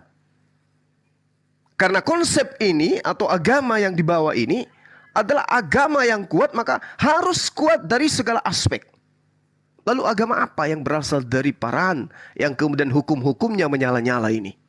Nah, inilah bukti ketika ada kemudian fenomena di atas muka bumi ini, Al-Quran tetap berdiri tegak untuk melunakkan, menghancurkan metode itu. Makanya sosok pendeta pun mengatakan, ya alangkah baiknya kalau Islam aja yang mayoritas di negara ini. Supaya apa? Hukum Islam itu membakar semua kemaksiatan. Hukum Islam itu melempemkan semua kemaksiatan. Karena kenapa? Di dalamnya ada pilar, di dalamnya ada sendi, tiang yang sangat kokoh, yaitu tauhid.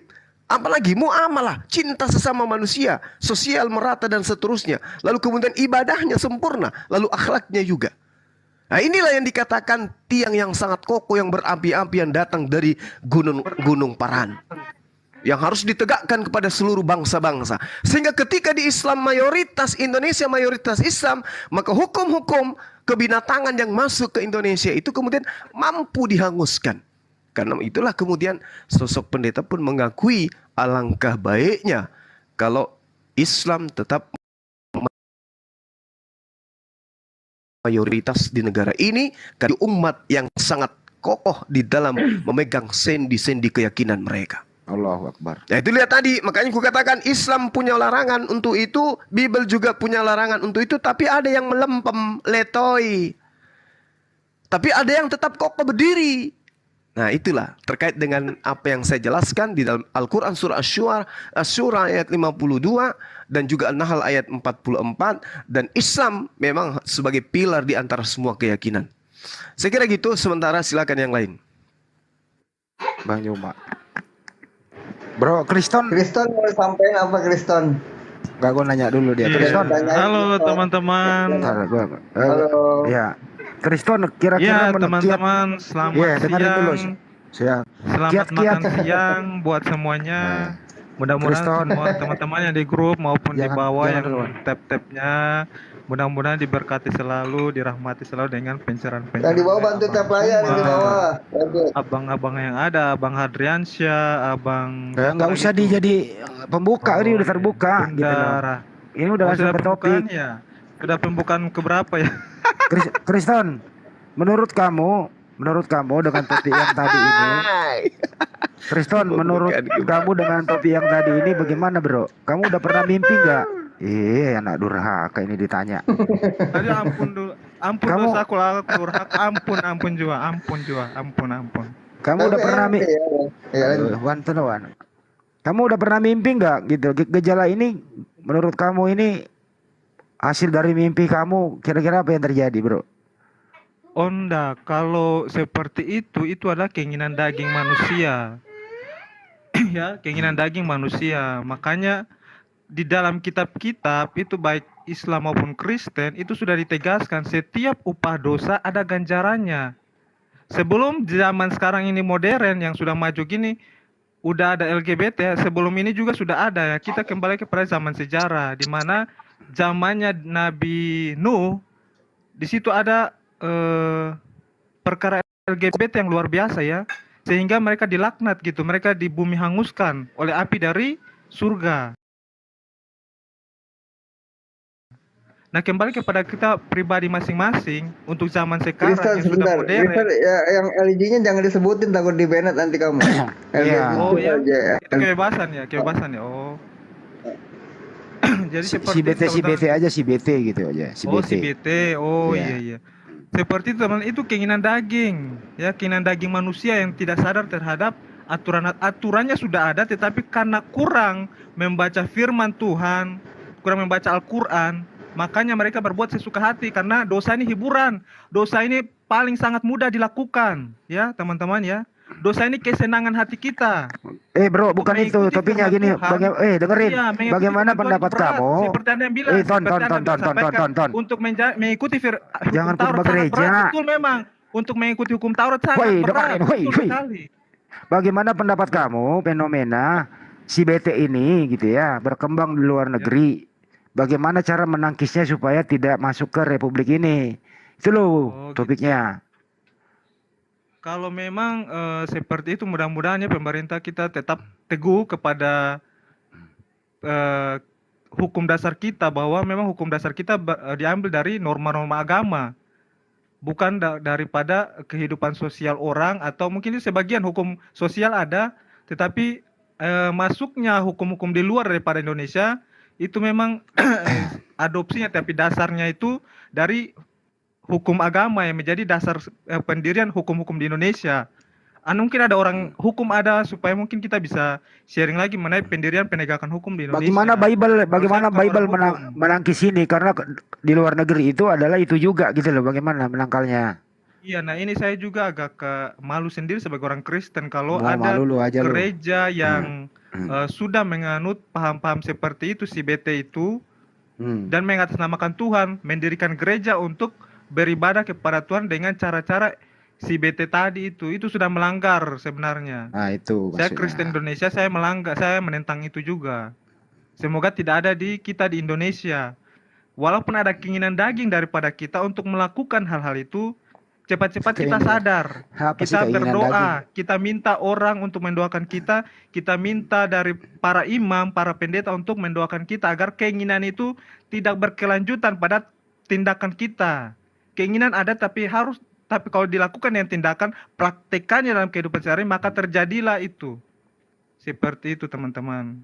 Jadi jangan sampai ada keinginan tapi cepatlah kita sadar, kita minta berdoa dalam hati dan minta orang lain mendoakan kita supaya iman kita kuat. Oke, cukup ya. Dipengaruhi oleh seperti itu. Oke, cukup. Oke. Pak King, selamat siang Pak King. Halo, selamat siang saudara-saudaraku.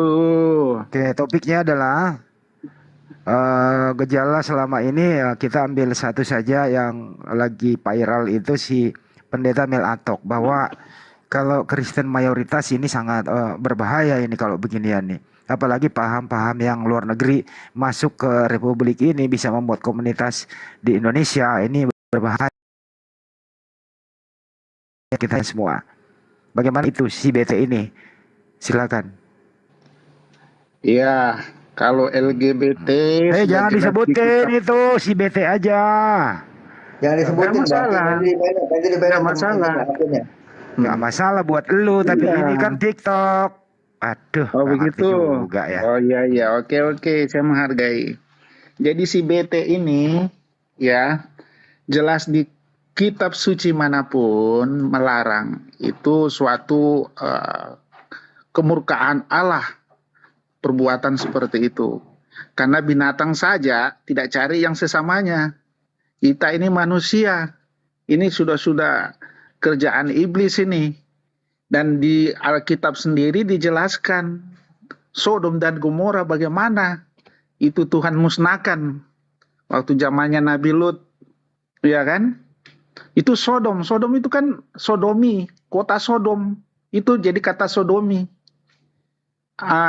Jadi jelas kalau iman Kristen menentang sekali itu perbuatan seperti itu. Kita tidak mau ada di lingkungan kita. Tapi dengar, kita juga harus tahu ya, LGBT itu ada juga memang timbul dari bawaan loh. Saya kasih tahu ya. Ada orang tidak mau, tapi memang bawaan dari lahir ada loh. Itu kelainan memang, kelainan. Ada memang karena pergaulan. Ya jelas itu udah salah kalau pergaulan. Tapi kalau bawaan, ya kan, kita itu nggak bisa dihindari. Mereka juga nggak mau loh seperti itu. Mereka juga mau normal seperti kita. Oke. Bagaimana orang yang seperti itu? Ya kan? Pak King, kalau ini kan pelakunya ini fenomena luar negeri. Mudah-mudahan di Indonesia nggak ada ya. Terus kedua adalah ini juga kan pelakunya itu dilegalkan di gereja, Pak King. Si BT ini dilegalkan di gereja. Dengerin dulu, saya belum selesai. Dilegalkan di gereja, kemudian dipraktekkan aman-aman aja. Nah, menurut pendapat Anda bagaimana? Kalau gereja di luar negeri itu kan banyak aliran ya. Gereja itu alirannya juga banyak. Ya kan, di Islam juga aliran banyak. Ya kan? Tapi kalau secara umum gereja metodologis Church metodologis di Amerika yang secara umum yang 7,8 juta mereka menentang itu loh. Gereja yang konservatif yang mengikuti betul-betul yang apa yang tertera di Alkitab yang melarang. Tapi memang ada gereja-gereja, aliran-aliran ya, aliran sesat seperti gereja setan juga ada loh di Indonesia, gereja setan ada. Ya, tapi kita tidak bisa mengambil suatu kesimpulan secara umum bahwa gereja melegalkan. Tidak, itu aliran-aliran sesat itu. Ya, secara umum gereja menolak. Katolik juga Paus menolak. Tapi kenapa Paus sampai mengatakan mereka juga anak Tuhan? Ternyata ada alasannya. Jangan kita hanya mengambil sepenggal aja. Saya cari linknya kok bisa. Paus mengatakan seperti itu. Ternyata alasannya begini ya, supaya tahu ya. Jadi Anda mau jadi juru bicara Paus nih ya? Anda mau menyetujui LGBT. Saya potong. Anda mau menjadi juru bicara Paus di sini? Tidak, saya menyampaikan alasannya kenapa sampai Paus mengatakan seperti mereka adalah anak-anak Tuhan juga. Ya, silakan. Ya supaya kita paham, jangan hanya ambil sepotong-sepotong aja, tapi tidak ada alasannya.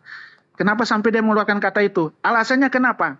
Karena sumber inti dari ajaran Kristen adalah kasih. Kasih dalam arti ini kita mengasihi orang yang berdosa. Yesus datang ke dunia mencari orang yang berdosa, bukan mencari orang yang sudah benar. Ya kan dia menebus dosa. Jadi dia mencari orang yang berdosa. BT ini kan orang berdosa, ya kan?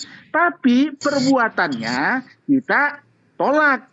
Jadi maksudnya Paus itu, dia mengasihi orang yang berdosa ini, tapi perbuatan dosanya itu ditolak. Ya kan, bagaimana supaya dirangkul, supaya kembali ke jalan yang benar. Jadi bukan berarti dia mendukung apa yang dilakukan semua, tidak. Tidak seperti itu, jangan kita salah pengertian, salah tafsir. Oke, coba lihat ya. di sumber Google di situ, coba lihat. Oke, apa cukup maksud dulu ya. Paus mengatakan itu. Pak King, cukup dulu ya. Argumentasi awal Anda sudah. Oke, nanti habis ini Bang Juma baru Anda lagi kalau Anda mau komentar. Bang Juma ada yang mau dikomentari? Bang Juma silakan. Apa Bang Juma sholat duhur? Bang Juma silakan. Oh ya enggak. Enggak Bang Haji udah. Jadi gini, sekali lagi saya katakan bahwasanya di Bible itu ada pelarangan, Pak. Pelarangan untuk melakukan tindakan si BT ini. Tapi kemudian kalau kita melihat istilah daripada apa yang dinobatkan oleh orang Kristen terhadap dirinya sebagai anak Tuhan. Sebenarnya kalau kita secara luas untuk mengkaji dan memaknai itu, orang-orang Kristen ini sebenarnya nggak perlu sekolah. Karena mereka adalah anak Tuhan. Mereka tidak butuh Bible. karena mereka adalah anak Tuhan. Sebagai anak Tuhan harusnya mereka ini menjadi teladan, jadi contoh oleh manusia bahkan seluruh makhluk di atas muka bumi ini. Karena mereka pertama anak Tuhan, kedua mereka memiliki Roh Kudus yang memenuhi setiap orang. Tapi julukan ini justru tidak mencerminkan, Pak. Tidak ada cerminan itu. Coba kita lihat, tidak usah terlalu jauh. Bagaimana di negara kita ini. Bagaimana seorang tokoh dengan tokoh yang lain. Bagaimana aparat dengan aparat yang lain. Yang menorehkan sejarah kelam. Yang bukan merupakan sejarah jauh. Tapi kita saksikan di tengah-tengah kita terjadi. Padahal kalau dipikir sebagai anak Tuhan, mereka harus menjadi teladan. Dari cara bicara, dari cara bersikap, merespon keadaan, memberikan pesan. Ini sudah anak Tuhan didukung Bible dengan sebagai macam versi. Kemudian Tuhannya datang ke atas muka bumi menyatakan diri. Kemudian dosa-dosanya sudah dihapuskan. Tapi tidak memperlihatkan satu cerminan yang bisa dijadikan sebagai acuan. Bahwa mereka kita harus jadikan sebagai kiblat. Indonesia merdeka dari penjajahan orang-orang yang justru katanya anak-anak Tuhan. Papua hari ini masih juga ribut oleh orang-orang yang mengaku sebagai anak-anak Tuhan. Jadi anak Tuhan yang dinobatkan kepada teman-teman Kristen ini apa sebenarnya? Apalagi ketika kita berbicara tentang si BT. Ternyata rumah anak Tuhan untuk sembahyang, untuk beribadah, justru dijadikan sebagai ajang legitimasi terhadap keberadaan mereka. Oke, dengan alasan kasih, menghargai hak asasi. Tapi apakah semua itu bisa digunakan untuk melanggar hukum-hukum Tuhan oleh anak Tuhan itu sendiri? Atau dengan alasan mereka anak Tuhan, maka mereka bebas mau melakukan apa saja. Kalau itu alasannya, boleh jadi. Kalau keangkuhan, kesombongan, ketamakan, sehingga merasa legal dalam hal setiap tindakan, bisa jadi. Kami ini anak Tuhan, wajar kalau kami makan manusia. Kami ini anak Tuhan, wajar kalau makan semua yang dilarang. Kami ini anak manusia, wajar kalau kami hapuskan semua perintah Tuhan. Lu siapa? Kami anak Tuhan. Kalau itu yang dijadikan sebagai acuan, maka sah-sah saja, silakan mengaku sebagai anak Tuhan. Tapi yang kami tengok, yang kami lihat bukan anak Tuhan, tapi anak durhaka. Apa yang diperintahkan oleh orang tuanya dibantai semua. Apa yang diajarkan sebagai tuntunan ketetapan hukum-hukum justru dijadikan sosok manusia jadi tumbal untuk melegalkan itu. Jadi pandangan kita bukan anak Tuhan ini. Coba dideteksi dulu DNA-nya. Jangan-jangan betul pernyataan Bang Suma, mereka ini anak durhaka. Makanya sosok pendeta pun takut, khawatir kalau mereka jadi mayoritas. Karena sebagai anak durhaka ya apapun diambat, kan gitu ceritanya. Nah ini mungkin fenomena yang kita lihat adalah PR kita sebagai anak bangsa kemudian untuk ayo kemana kita harus berpijak dengan kondisi yang ada saat sekarang. Masihkah kita ingin mempertahankan sebuah keyakinan di mana keyakinan itu justru bocor, bukan bocor halus, bocor besar ini. Terbitnya sebuah kitab yang kemudian melegalkan pelarangan Tuhan. Terbit adanya sebuah negara besar yang justru penduduknya mayoritas menjadikan itu suatu tindakan legalitas. Memberikan suatu tindakan yang punya legalitas hukum yang disahkan oleh sebuah negara. Nah ini bahaya ini. Oleh karena itulah kemudian khawatir jangan hanya sebatas khawatir. Tapi harus mengambil langkah. Mau mandi meninggalkan tempat itu atau tempat itu masih ada di sana. Kita keluar-keluar menghujat, menistakan, menyudutkan. Tapi kita juga bagian dari itu. Na'udzubillah summa na'udzubillah. Ya saya kira begitu Bang Handi. Jadi saya melihat teman-teman Kristen dalam hal ini berbicara tentang si BT. Itu hanya untuk kemudian membersihkan diri mereka tapi tidak mampu membersihkan komunitas mereka secara menyeluruh. Sekira gitu Bang Handi dan teman-teman yang lain. Terima kasih. Ke Pak King dulu baru ke Ustadz Unggul ya. Silakan Pak King konsentrasi di topik. Ya, siap. Saya menanggapi Bang Suma. Bang Suma jangan mengeneralisir bahwa kita orang Kristen menyetujui itu si BT. Tidak. Jelas di Alkitab melarang itu. Tuhan sampai musnahkan kota Sodom loh itu. Jelas. Tidak ada itu pernikahan sama jenis. Kalaupun ada, ya itu kita nggak bisa tolak. Memang ada namanya orang manusia berdosa. Tapi maksudnya gini, kita itu sebagai orang Kristen kita merangkul orang yang berdosa ini, kita arahkan dia untuk bahwa apa yang mereka lakukan itu adalah murka di mata Tuhan. Jadi kita meluruskan dia. Perbuatan dosanya itu jelas kita tentang, tapi dia sebagai personality, sebagai orang pribadi, iya kan, dia orang berdosa kan masih bisa baik. Iya kan, tidak bisa kita langsung memvonis orang, kasihan dia juga masih bisa ada usaha untuk jadi baik. Iya kan, ada kan namanya pengampunan. Kalau dia merasa dia sudah salah dan dia mau bertobat, mau kembali ke jalan yang benar, nggak ada salahnya karena Tuhan kan maha kasih. Tuhan itu maha pengampun. Lama mengangkat pedang kepada umatnya, tidak. Makanya Yesus datang dengan bawa hukum kasih. Tuhan mencari orang yang berdosa, supaya orang yang berdosa itu dirangkul kembali ke jalan yang benar sebagai pengikut Yesus. Begitu, jadi nggak bisa kita langsung menghakimi orang kita ini. Kita juga orang manusia berdosa semua, kita semua berdosa. Tapi kita masih bisa kembali, kita bisa bertobat, Tuhan kasih kita pengampunan. Nggak bisa kita langsung memvonis orang, wah itu salah itu. Jadi begitu. Jadi kalau kita sebagai orang Kristen itu ya kita mengasihi mereka. Ya kan, kita betulkan mereka supaya kembali ke jalan yang benar. Dosanya itu jelas, kesalahan itu jelas, itu salah menurut firman Tuhan. Tidak ada orang Kristen yang mau terima perbuatan seperti itu. Ya di Muslim juga semua agama melarang itu. Jadi seperti itulah. Jadi Pak King, sebentar Ibu Rama. Pak King, maukah Anda mengambil suatu kesimpulan dan Anda bekerja hari ini mengeluarkan statement memponis mereka, memponis komunitas ini yang melegalkan si BT dan melakukan aktivitas si BT, mereka itu bukan Kristen dan bukan anak Tuhan. Maukah Anda mengeluarkan statement ponis seperti itu? Silakan.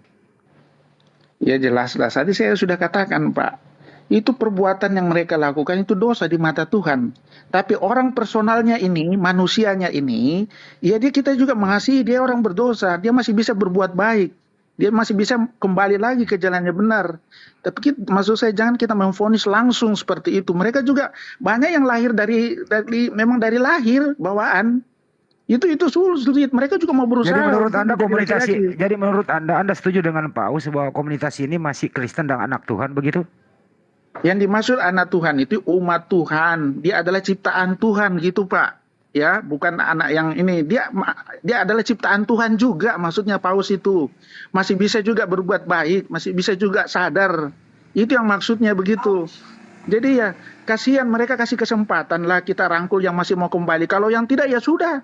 Memang itu pilihannya dia, kehendaknya dia, mau apa lagi. Pak King, ini masih merajalela. Belum ada yang bisa memberikan sesuatu bentuk keputusan yang keras begitu, nggak ada.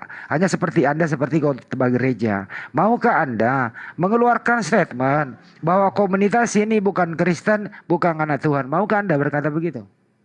Ya jelaslah. Kita ini secara pribadi bicaralah jelas kalau mau bicaralah sekarang. Ya jelas, kita tidak setuju itu yang begitu, tidak setuju. Tapi ada tapinya, jangan kita langsung seperti kita ini benar juga. Maksud saya kita rangkul lah mereka, itu maksud saya. Kita kalau mereka masih mau kembali, ya nggak ada salahnya. Kita juga manusia berdosa, kadang juga hilaf, melakukan kesalahan. Itu tanggapan saya begitu bos. Oke. Sepertinya masih abu-abu. Ibu Rama mau disampaikan ke depan baru ke Bang Juma. Sorry. Gimana Bu Rama? Silakan. Artinya oke, sedikit. Artinya gini ya, kalau aku dengar pemaparan Bang Richard ya. Artinya demi kasih nggak apa-apa melanggar aturan Tuhan gitu loh ya. Begitu aku nyimak ya, karena dia ini kita harus rangkul. Nah, rangkul dalam hal apa dulu? Ini kan pelanggaran ya. Jadi itulah tadi ku bilang ya, demi kepada kasih dan ikut apa ya, hak asasi manusia, semua aturan Tuhan dilanggar. Hak aturan Tuhan dilanggar. Jadi gitu ya, aku menengoknya gitu ya Bang ya. Bahkan ini pendeta sesama pendeta loh. Ya kan? Kalau misalnya mereka yang tidak paham dengan isi Bible, ya boleh jadi ya. Tapi ini pendeta loh. Cuma sayang ya, aku ini kok nggak bisa buka kamera. Nggak usah Bu, nggak usah Bos. Pendeta semua pendeta. Secara makro itu Bang, aja. silakan. Iya silakan itu. Kenapa bisa seperti itu ya di agama kalian loh. Oke. Oke, Silakan, saya Bang jawab. Juma. Aman. Banyak. Saya jawab dulu sebentar. Ya, karena tadi Ibu Rama menanyakan ke saya itu. Pendeta dengan pendeta, ya itu jangan kita mewakili semua pendeta secara umum begitu ya. Ya pendeta juga manusia. Pendeta itu juga bisa hilaf, bisa salah. Ustadz juga bisa juga begitu. Iya kan? Jadi tidak ada pun seorang kita masih manusia, masih ada kesalahan. Tapi kesalahan yang mereka lakukan jangan kita generalisir. Jadi semua pendeta-pendeta, oh nggak seperti begitu. Kita menentang loh itu. Tidak ada itu kita ini. Justru hukum kasih, ya kan tidak melanggar hukum Tuhan. Justru hukum Tuhan itu adalah kasih. Kita kasih dia. Yang kita kasih orangnya. Dia kan orang berdosa. Tuhan mencari orang berdosa loh ke dunia. Ya tapi perbuatannya yang kita hujat, yang kita tidak suka. Kalau dia masih mau baik kembali, ya nggak ada salahnya. Tapi kalau sudah nggak bisa diperbaiki, ya sudah. Ya sudah kita sudah ini aja dia memang sudah nggak mau lagi. Ini melebar nih. Gini ya. Kita ini nggak membicarakan teman-teman Muslim juga ya. Topiknya adalah kita ini tidak membicarakan oknum per oknum, tapi fenomena yang berkembang di sana di luar negeri ini komunitas terstruktur, punya pimpinan, punya tempat, orangnya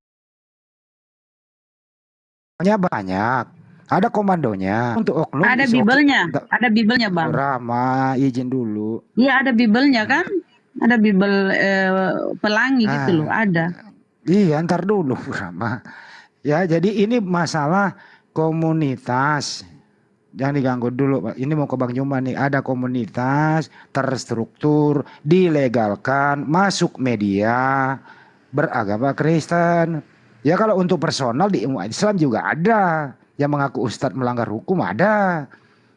Gitu loh. Yang kita maksud ini bukan personal, tapi terorganisir, terstruktur rapi, dilegalkan di dalam gereja dan sudah dipublish oleh media-media. Ini yang kita mau bahas, bukan orang per seorang gitu ya.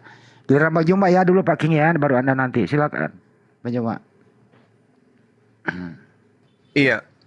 Jadi kasih itu bukan berarti kemudian melegalkan, memberikan ruang. Makanya di kitab suci, baik itu kitabnya Nabi Musa, kitabnya Nabi Isa, yang kemudian sekarang masih Anda gunakan terjemahan yang disinyalir berasal dari sana, Tuhan memberikan hukuman. Hukuman yang Tuhan berikan itu wujud kasih. Ini di agama Anda hukuman itu dihilangkan. Ini yang jadi masalah. Ketetapan hukum-hukum Tuhan itu dihilangkan dengan alasan kasih. Salah. Neraka itu diadakan karena wujud kasih sayang Tuhan. Penyakit ditimbulkan di atas muka bumi ini oleh Tuhan, wujud kasih sayang Tuhan. Kalau orang semuanya sehat terus, siapa yang mau berbakti kepada Tuhan? Kalau tidak ada neraka, siapa yang mau bakti kepada Tuhan? Oleh karena itulah kemudian salah pemahaman terhadap kasih itulah yang membuat kesalahan berbuntut panjang sampai hari ini. Karena kasih itu disalahartikan. Kasih adalah melegalkan kemaksiatan, merangkul mereka, membimbing mereka, mengajarkan mereka kebenaran. Keliru itu. Tuhan sudah memberikan panduan, jangan dibantah, jangan diganti dengan kasih yang dibuat-buat. Ini kelirunya. Jadi kalau masih ada ungkapan mereka dikasihi, Tuhan aja langsung memberikan hukuman dari langit kok. Ini malah dibuatkan kitab, ini malah dilegalkan, ini malah dijadikan sebagai sebuah ajang. Ya, bahkan kalau kita melihat lebih jauh, ada pertandingan orang-orang seperti ini yang kemudian menjadi tontonan. Kompetisi Dibuat lomba kompetisi. Ini apa ini? Ya itu karena wujud salah tafsir, salah pemahaman, salah jabaran, dan salah memahami tentang kasih itu. Kasih itu apa, Pak? Hukuman Tuhan harus ditegakkan. Itu baru kasih.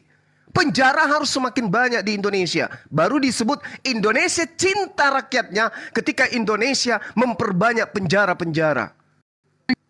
Jangan diskotik yang diperbanyak. Penjara yang harus diperbanyak. Itu wujud cerminan sebuah negara cinta kepada rakyatnya. Bukan penjaranya dihapuskan.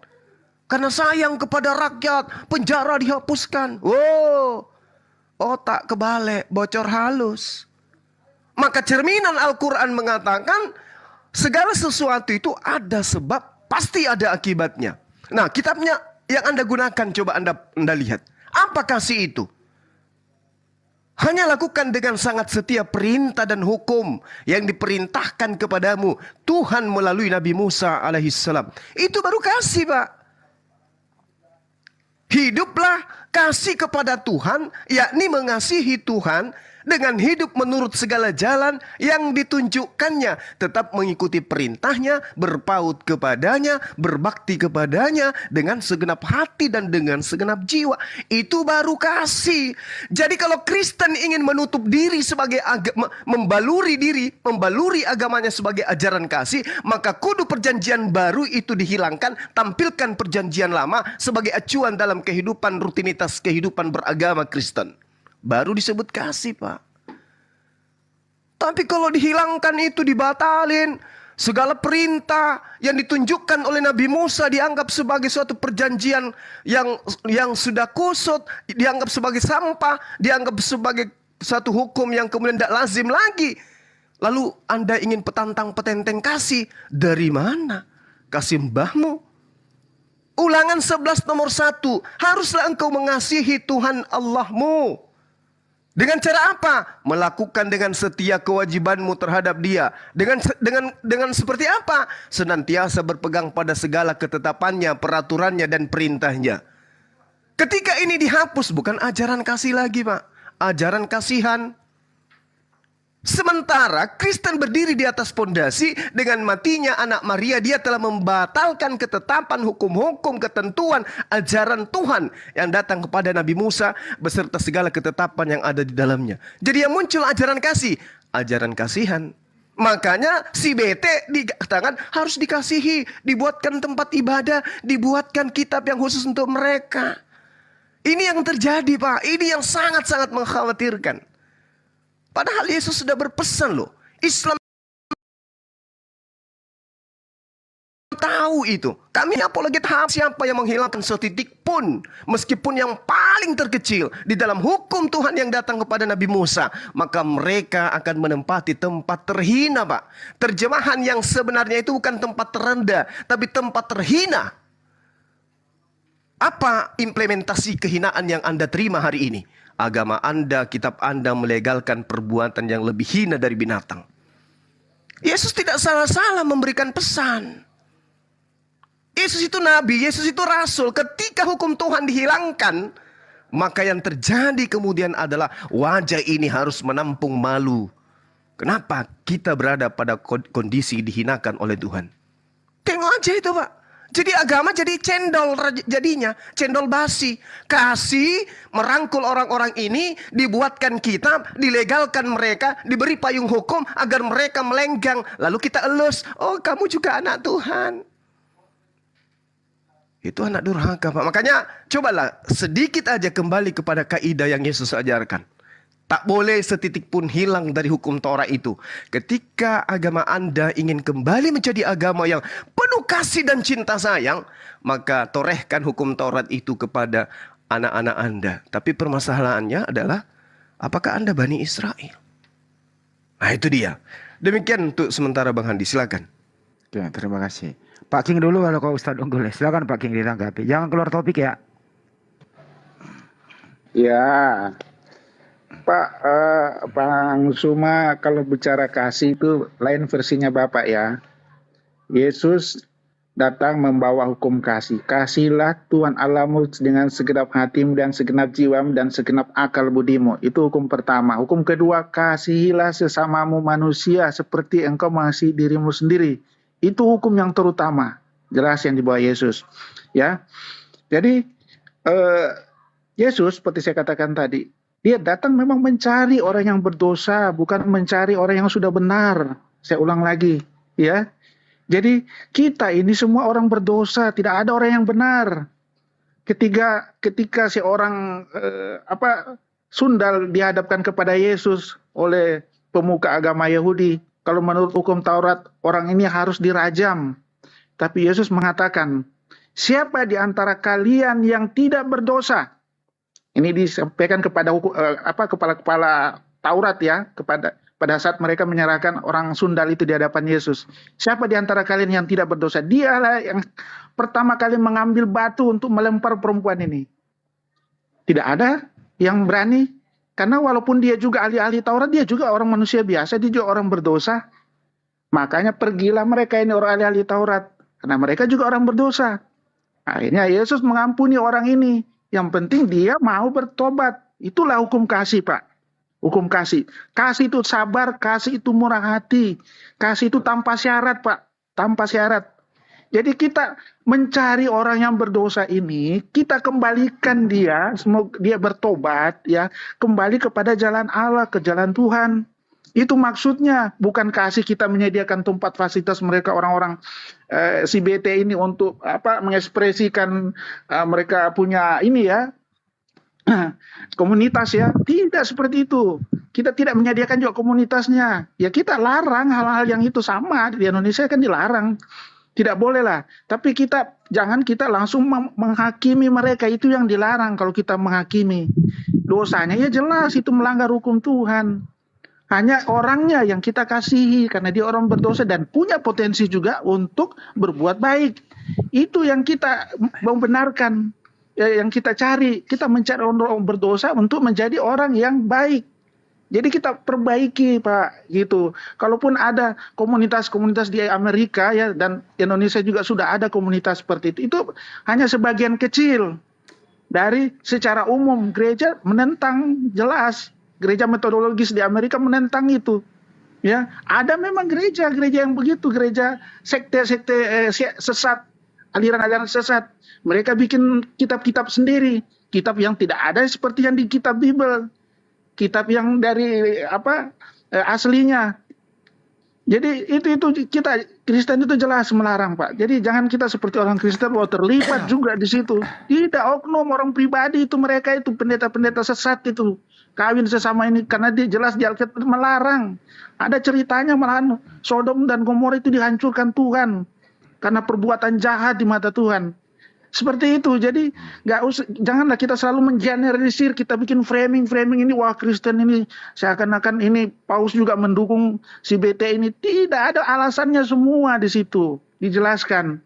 Jangan ambil kata sepotong-potong aja. Kita melihat suatu permasalahan itu secara objektif, bukan subjektif. Kalau subjektif ya pasti muncul tafsir-tafsir, asumsi-asumsi yang berat sebelah. Ya, kita objektif lah, kita lihat tidak berat sebelah, itu maksudnya objektif. Oke. Seperti itu. Ya, baik. Jadi secara objektif ini kenyataannya sudah ada, Pak King. Satu. Tadi Anda mengeluarkan seperti Bang Joma juga hukum terutama, kan begitu ya, kasihilah Tuhanmu begitu dengan segenap hatimu. Tapi pelaku CBT ini begitu juga kan memakai itu juga. Ini komunitas, ada gereja yang dibawa, mencederai nama gereja loh, Pak. Iya jelas. Jadi, lah. Ntar dulu ya, mencederai nama gereja. Tadi saya minta, apa yang Anda lakukan sebagai umat Kristen? Ini mencederai Anda sendiri juga loh. Cara praktis dan jitu, keluarkan statement dong yang tidak abu-abu gitu loh. Apa yang ini Anda katakan? Satu kalimat. Saya tidak abu-abu ya, Bang Andi ya. Saya jelas sekali yang saya katakan. Si BT itu melanggar, itu murka Tuhan loh. Perbuatan mereka itu keji, ya. Tapi itu perbuatannya ya, tapi orangnya, maksud saya kita kasihi, kita perbaiki dia supaya dia bisa kembali sadar, itu maksudnya. Jadi tidak bisa kita langsung memvonis, sama seperti perempuan pesundal itu langsung dihukum rajam. Tidak, dia masih bisa bertobat. Kasihlah kesempatan kepada mereka untuk memperbaiki dirinya. Kembali Caranya, ke Pak? manusia baru. Itu saya. Cara memperbaikinya, Pak King, izin. Iya, kita Cara rangkul. memperbaikinya. Kita rangkul, kita ajak berdialog, ya kan? Kita kasih tahu istilahnya apa nama, ada juga di Islam kan tabayum. Ya kita perbaiki mereka, kita ketemu, kita dialog, komunikasi dengan mereka. Kalau mereka sudah tidak bisa, ya sudah. Pak Kita King, kan sudah mau bantu. Pak King, apakah saudara kita Kristen di Indonesia tentu dengan lembaga sudah berkoordinasi dengan mereka? Oh, ada pendeta-pendeta juga. Kan kita juga di gereja-gereja kan ada juga yang orang-orang seperti itu, Pak. Ya, Hasilnya, saya kasih tahu Pak? ya. Hasilnya? Ada juga orang-orang bete begitu adalah, ya kan? Ya kita Hasilnya, Pak? Orang-orang gereja juga selalu dari pendeta juga selalu menasihati supaya mereka jangan Pak King, izin Pak King. semakin jauh. Hasil dan progresnya dan kesimpulan sementara apa, Pak? Ya ada juga yang betul-betul mereka kan walaupun dorongan hatinya mereka kuat seperti itu, tapi kalau sudah berhadapan dengan firman Tuhan selalu dinasehati, selalu diingatkan akhirnya mereka juga nggak terpengaruh. Hasilnya, ada juga, Pak. teman saya Hasil, ada, saya Pak. kasih tahu. Pak King, hasilnya, progresnya dan kesimpulan sementara apa? Iya, hasilnya baik aja. Dia nggak sampai sejauh begitu. Dia kuat, dia akhirnya aktif di kegiatan-kegiatan gereja. Iya kan, aktif di musik, iya kan. Jadi pikiran mereka nggak terpengaruh dengan keinginan-keinginan dagingnya itu. Itu kita rangkul, kasih kegiatan-kegiatan yang bermanfaat ya. Itu Anda ambil Pak King, itu Anda mengambil secara akar rumput. Maksud saya ini komunitasnya ini loh, Pak. Komunitasnya yang Anda sentuh, bosnya dong yang Anda sentuh. Ya. Buahnya maksudnya. Iya, maksudnya kalau mereka bikin komunitas begitu, ya kan, memang kan jelas kita larang lah, janganlah sampai kumpul-kumpul begitu. Saya jelas juga melarang. Tapi kita jangan langsung memukul mereka dengan keras, ya kan. Sesuatu kalau dengan keras tidak akan selesai, tapi kalau keras dengan kelembutan, saya yakin pasti mereka luluh loh. Iya kan? Tidak bisa kita keras dengan keras. Banyak begitu keras, tapi memberontak juga. Seperti umat Tuhan di zaman Musa. Tuhan hukum Taurat sudah keras begitu, tapi mereka juga masih memberontak. Tapi Yesus datang dengan hukum kasih. Ya itu. Cukup pakai berbagi ya sama catatan kaki sebelum ke Ustadz Unggul sama Bang Juma. Silakan. Ya, teman-teman, Yesus sendiri mengatakan bahwa setelah ini saya yang sebut ini, setelah Yesus itu bangkit apa segala macam dan dia itu menampakkan diri kepada para rasul itu, dia mengatakan kepada setelah aku itu akan banyak datang nabi-nabi palsu gitu. Itu jadi kuatkanlah imanmu dan segala macam. Itu Yesus itu sudah kasih tahu kepada pengikut-pengikutnya. Catatan kaki pendapat Anda terhadap komunitas IBT ini, Pak? Yang melegalkan itu, bahkan dipakai dalam gereja, Pak. Kalau komunitas LGBT itu jelas itu. Jangan sebut itu, Pak, si BT aja, Pak. Jangan sebutin si BT aja, nanti kena. Si BT aja, Bang. Oh iya. Kalau BT itu memang tidak sejalan dengan ajaran gereja gitu.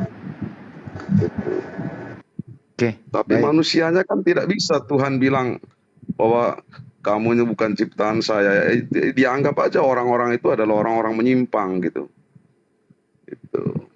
Nah, seperti itu gereja tidak pernah menyetujui BT, nggak pernah. Tapi dilakukan di gereja, Pak. Hah? Tapi dilakukan di gereja. Siapa yang melakukan? Bapak kurang nonton ya. Nanti Ustaz Unggul yang menjelaskan. Siapa? Mereka ini melakukan di gereja, Pak. Seperti bagaimana aktivitas IBT dalam gereja, Pak, dilegalkan. Gimana sih?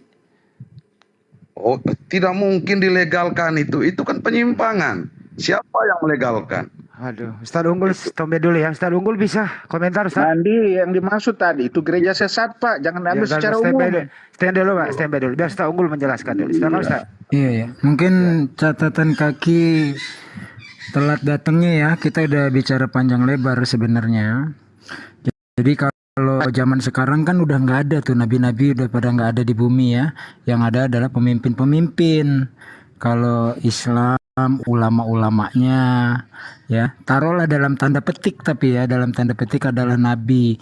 Nggak pernah tuh mencontohkan laki-laki ulama menikah dengan ulama, ustadz dengan ustadz, lalu pernikahannya di masjid nggak pernah ada. Tapi kalau di Kristen tanda Ya bagus, cukup. Nabi dalam tanda petik nih ya, pendeta-pendetanya laki sama laki menikah dan diberkati di gereja tuh. Kalau Nabi bicara yang Nabi kasus, palsu ya. yang kasus Ya kasus sebentar luar Pak, negeri ini waktu itu. saya. Nah ini Ya, yang sedang kita bahas dari tadi. Lalu ya, kejadian terbesar yang paling berat ini, mohon maaf nih Richard ya, itu di Katolik karena ada biarawan dan biarawati. Fitrahnya manusia itu adalah menikah ya. Itu banyak di Amerika, sampai 10 tahun yang lalu asuransi itu menolak untuk asuransi jiwa bagi para pastor karena banyaknya pelecehan terhadap anak-anak altar. Nah, itu nabi-nabi kita zaman sekarang tuh ya. Dalam tanda petik Ya, tapi sama lah cerita di TV tar itu dulu yang dong, sebentar dong, gantian pengasuh Pak. pondok pesantren Tahan dulu Pak. Gantian. itu kan penyimpang itu. Iya Pak. Gantian. Baik, saya tanggapi ya. Ya, lanjut. Tadi saya sudah katakan, Lanjut. seluruh umat Islam ya, itu mengutuk perbuatan orang-orang yang berbuat jahat kepada santrinya kepada tetangganya dan kita sangat senang ketika pemerintah menjatuhi hukuman. Kalau sudah divonis bersalah oleh hakim mempunyai kekuatan hukum yang tetap atau inkrah, semua umat Islam mendukung. Berbeda dengan ketika peristiwa itu terjadi di gereja, jemaatnya menutup-nutupi sampai 20 tahun kemudian baru terbongkar gitu ya. Itu jawabannya. Lalu sekarang masuk ke dalam inti dari yang kita bicarakan. Bagaimana peran agama menangani masalah ini?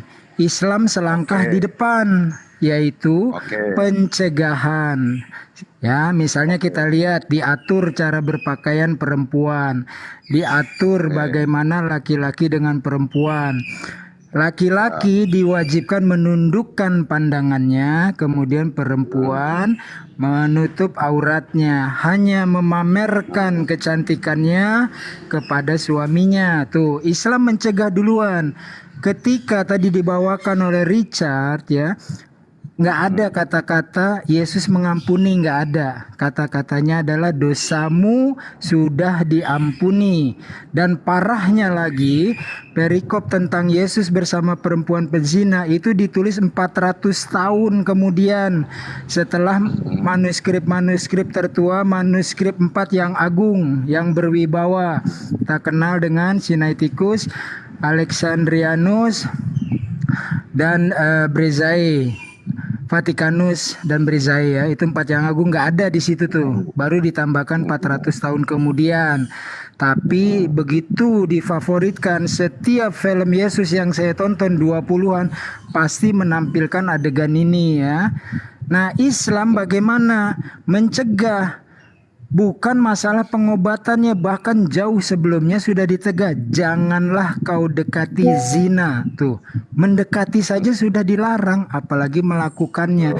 Ini upaya pencegahan, hanya ajaran Islam yang bisa menuntun manusia untuk jangan sampai terjerumus. Jadi tidak hanya bicara kalau sudah terjerumus. Lalu sudah terjerumus ada resiko hukuman. Karena kalau tidak dihukum, mereka anak-anak Tuhan, lalu dilegalisir pernikahannya di gereja, diberkati, undang-undangnya membolehkan. Di Jerman kalau pendeta nggak mau memberkati si lagi butuh, dituntut ke pengadilan. Artinya kekuatan gereja dan umatnya sudah nol di sana. Gitu Bang Andi, standby lagi dong. Terima kasih. Catatan kaki mau to the point baru ke Bang Joma. Soalnya giliran Bang Joma nih. Oke, saya mau tanggapi ya. Pertama, saya harus jujur ya. Misalnya para pemimpin-pemimpin gereja yang hidupnya selibat ya, itu memang ada yang terjerumus jatuh dalam dosa. Karena mereka juga adalah manusia biasa. Ya. Dan saya katakan juga secara jujur, inilah juga gereja menyadari kadang-kadang hal-hal seperti itu ditutupi. Itu.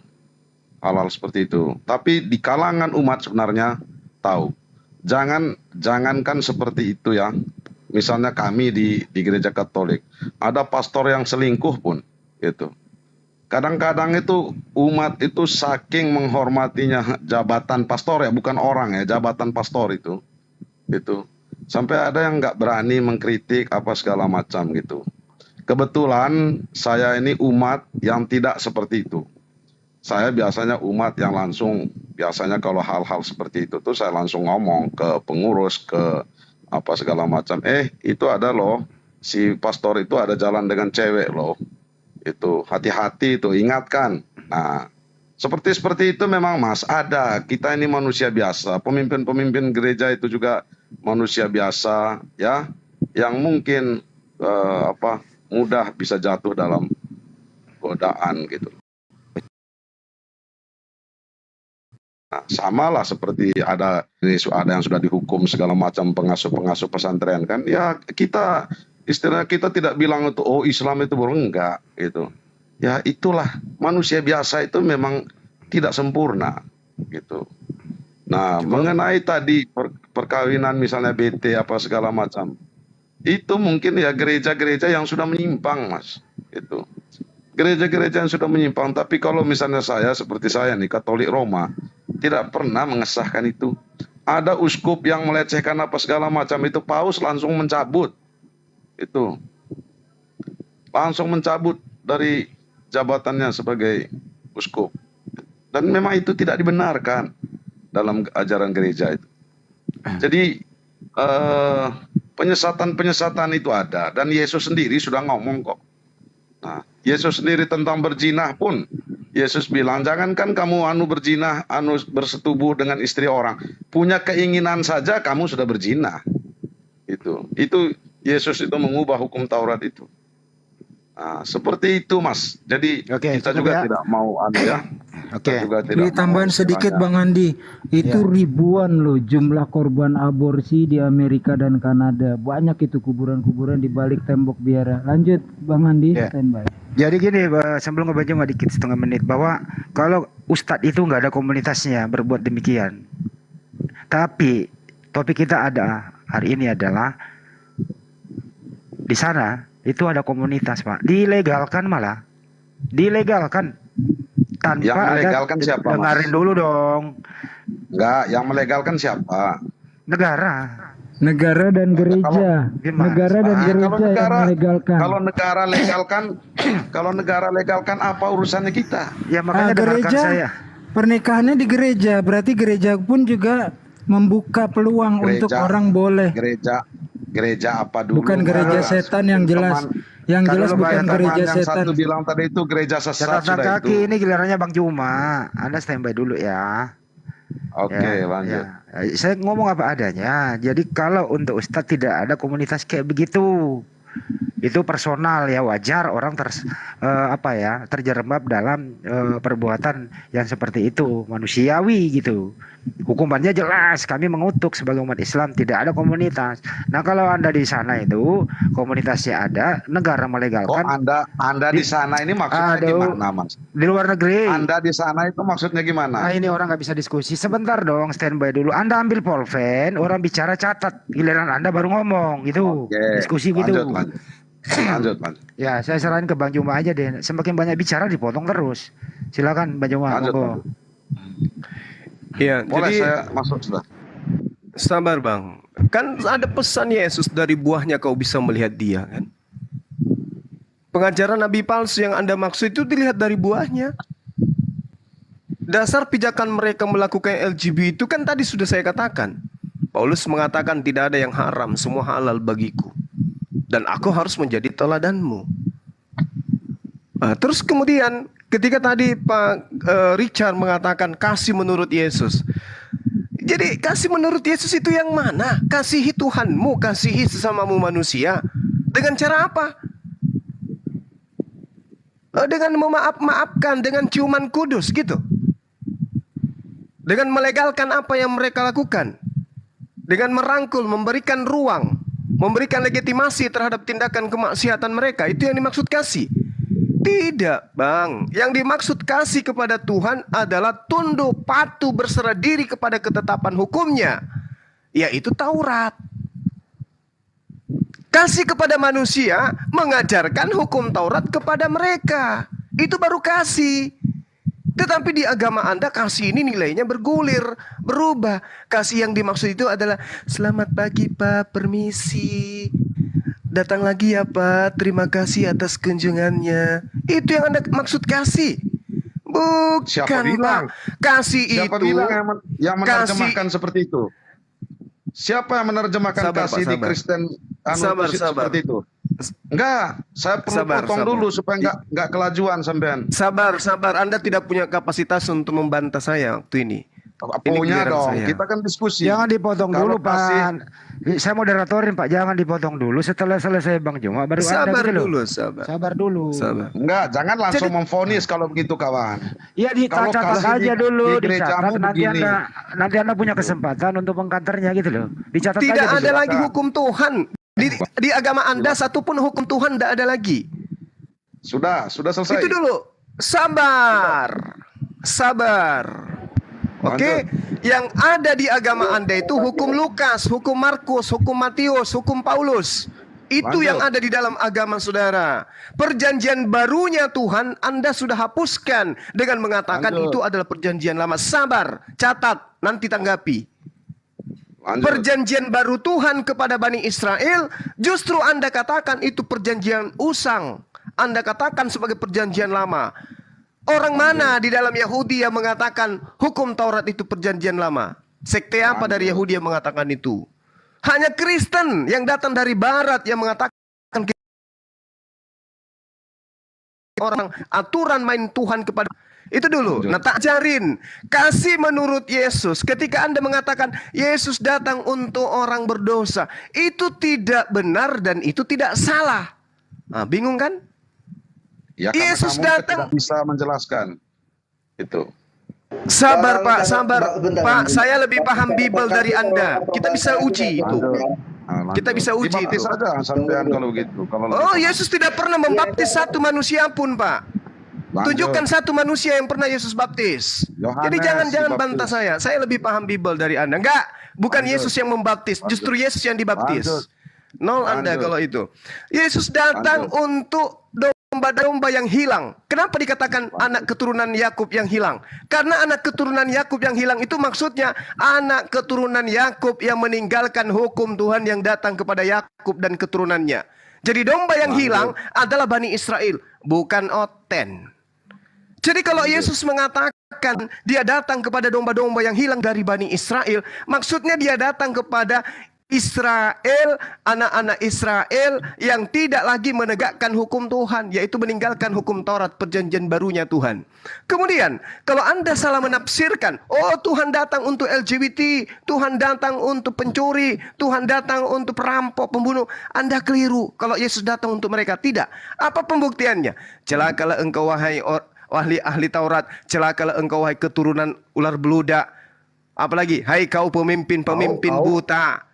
Sabar. Anda bisa nanti 4 jam. Hai kau ular beludak, hai kau keturunan ular beludak, hai kau guguk, hai engkau keturunan pembunuh nabi-nabi. Itu perkataan Yesus semua. Terus kenapa Yesus tidak memperbaiki mereka?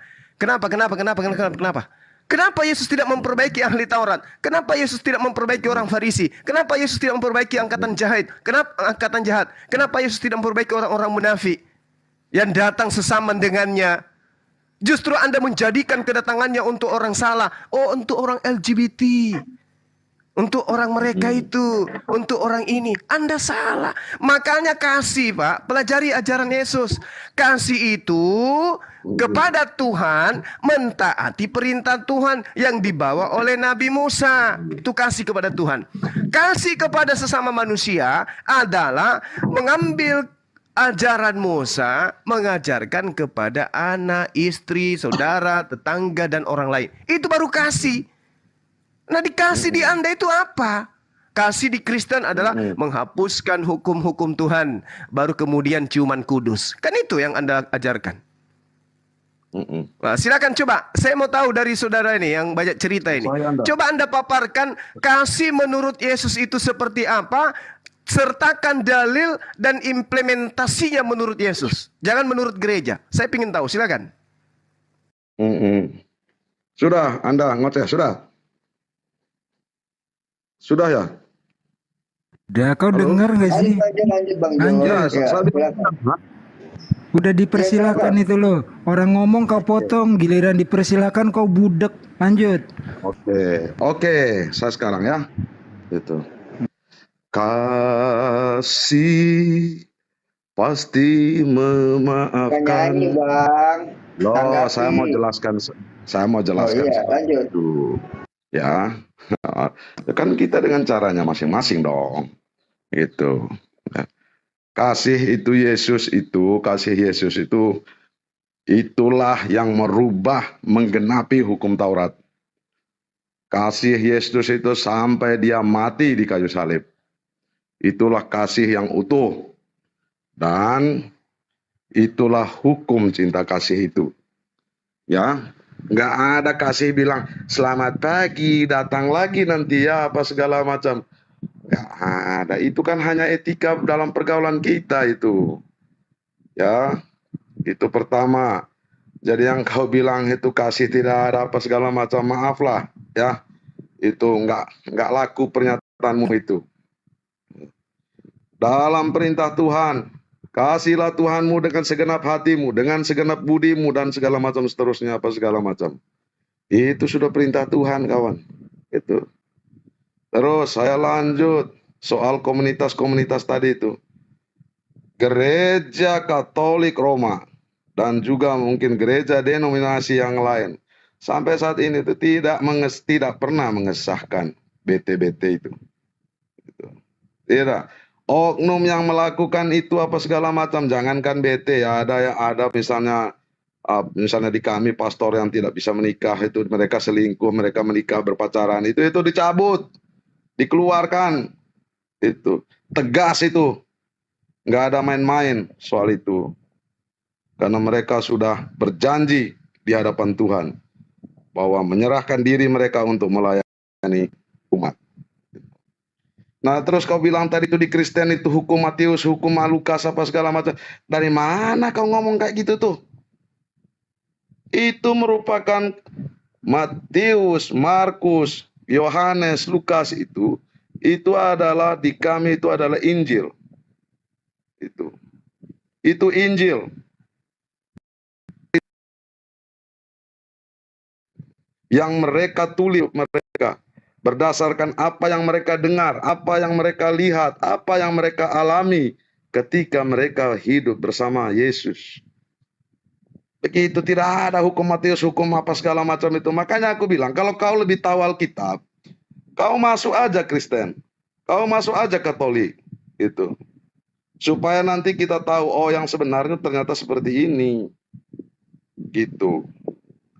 Jadi kawan, bolehlah kalian berpandangan begini dan begono tentang Kristen, silahkan. Karena kalian memang tidak meyakini gitu. Makanya kita hadir di sini untuk meluruskan pandangan-pandangan kalian yang keliru itu.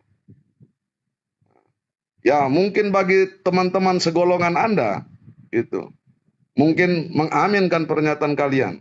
Mungkin bagi umat Kristiani yang imannya itu abu-abu, yang imannya itu hanya seperti biji yang jatuh di tanah berbatu-batu, diumpamakan seperti itu. Mungkin bisa goyah dengan pernyataan-pernyataan kalian ini. Tetapi bagi seseorang pengikut Kristus yang iman yang kuat, pernyataan-pernyataan seperti ini tidak laku. Sama seperti orang Islam juga. Kalau imannya lembek apa segala macam, kalau misalnya ada teman-teman yang pengaruh, ya dia juga akan pindah itu. Dan bagi kami menjadi pengikut Kristus itu adalah tawaran Tuhan, tidak dipaksakan. Barang siapa menerima tawaran Tuhan, tawaran terhadap ajaran-ajaran kasih-Nya, dia menerima, monggo silakan jadi pengikut Kristus. Tetapi jadi pengikut Kristus itu memang sulit, dia harus memikul salib. Termasuk seperti kalian-kalian ini menghujat, bilang ini tidak benar, tidak benar, tidak benar. Itulah bagian dari penderitaan mengikuti Yesus itu. Yesus sendiri sudah mengatakan, kalau kau mau mengikuti aku, kau harus bersedia mengikut salib, memanggul salib, lalu bisa mengikuti aku. Nah, itu ya dari saya menjawab teman-teman tadi yang barusan menjelaskan. Terima kasih sudah mendengarkan. Oh, lanjut dulu Nda.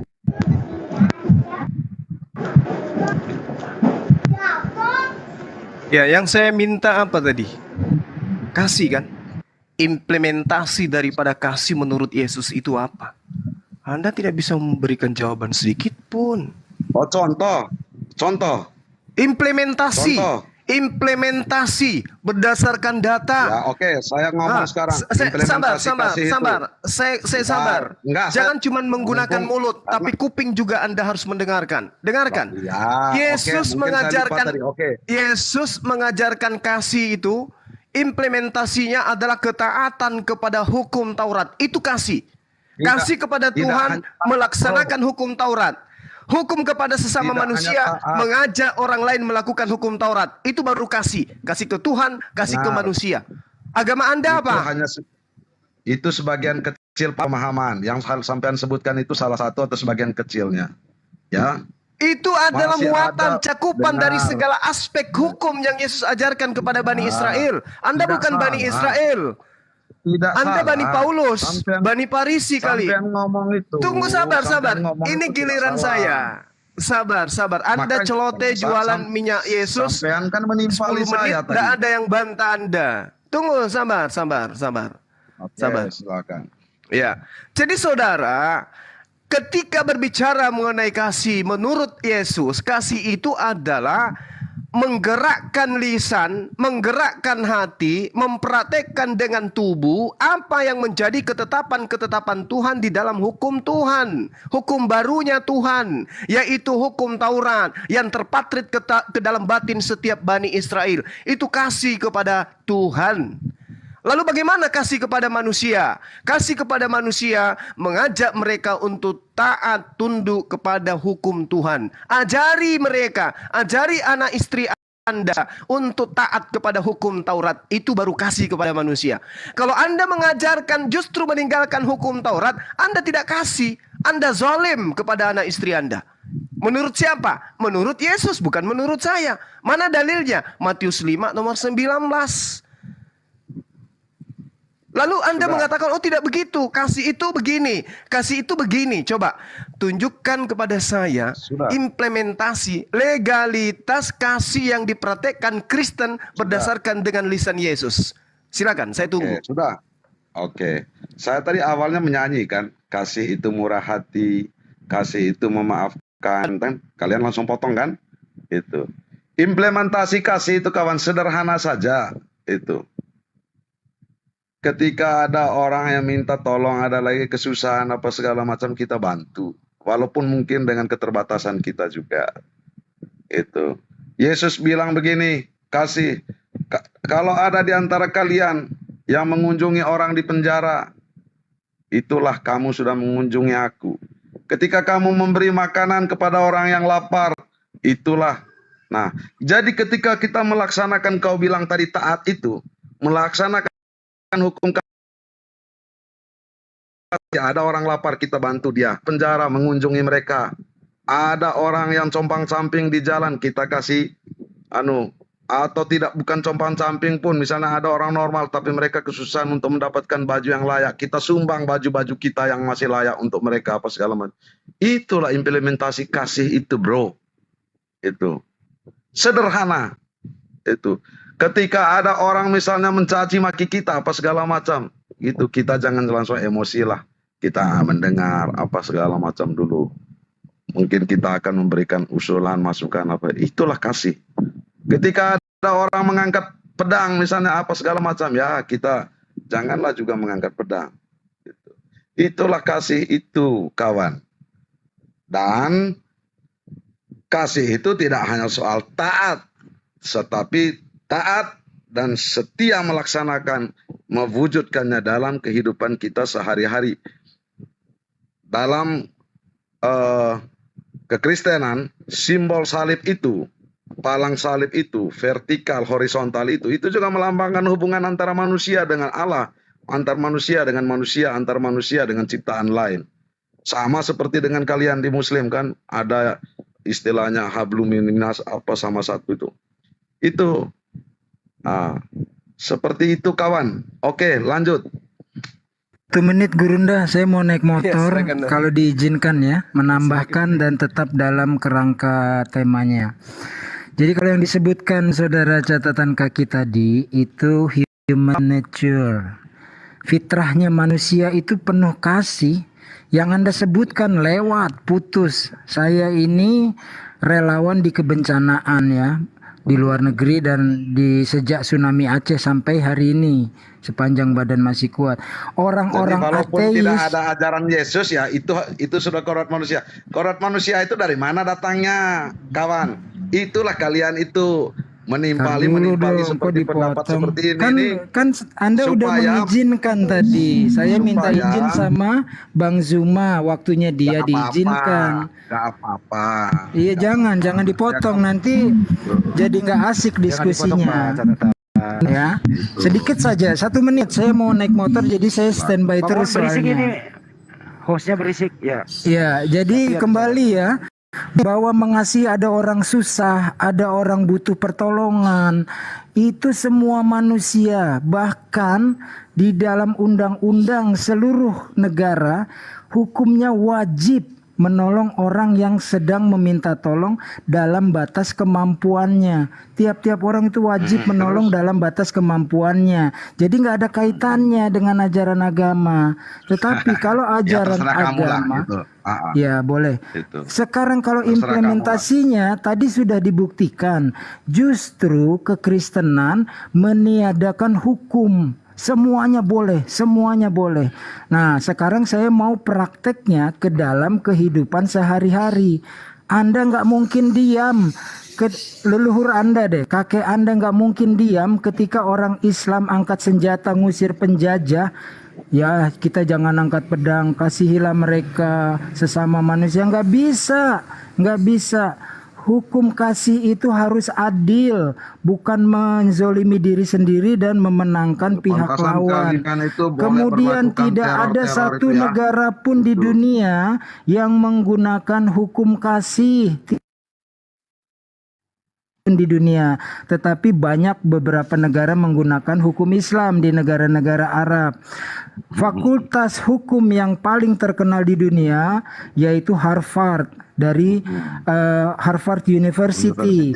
Di gerbang masuknya ada kata-kata filsuf, ada kata-kata mutiara, ada cuplikan dari satu ayat Al-Quran tentang bersaksi dengan adil. Sekalipun engkau melawan yang di sidang itu saudara-saudaramu sendiri, engkau harus adil.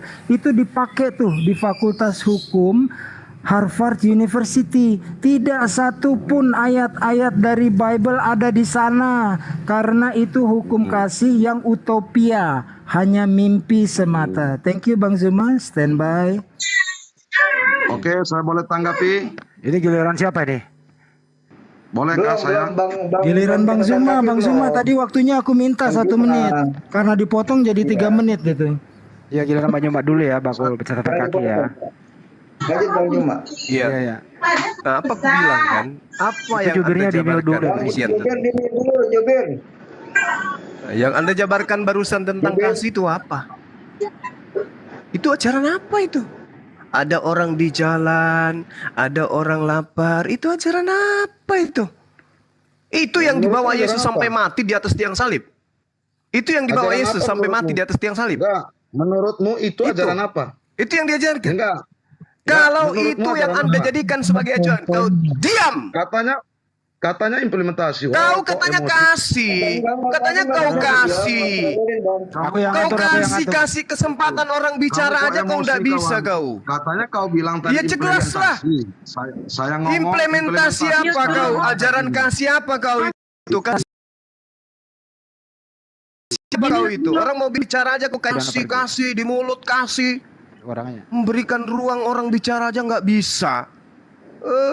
Munafik.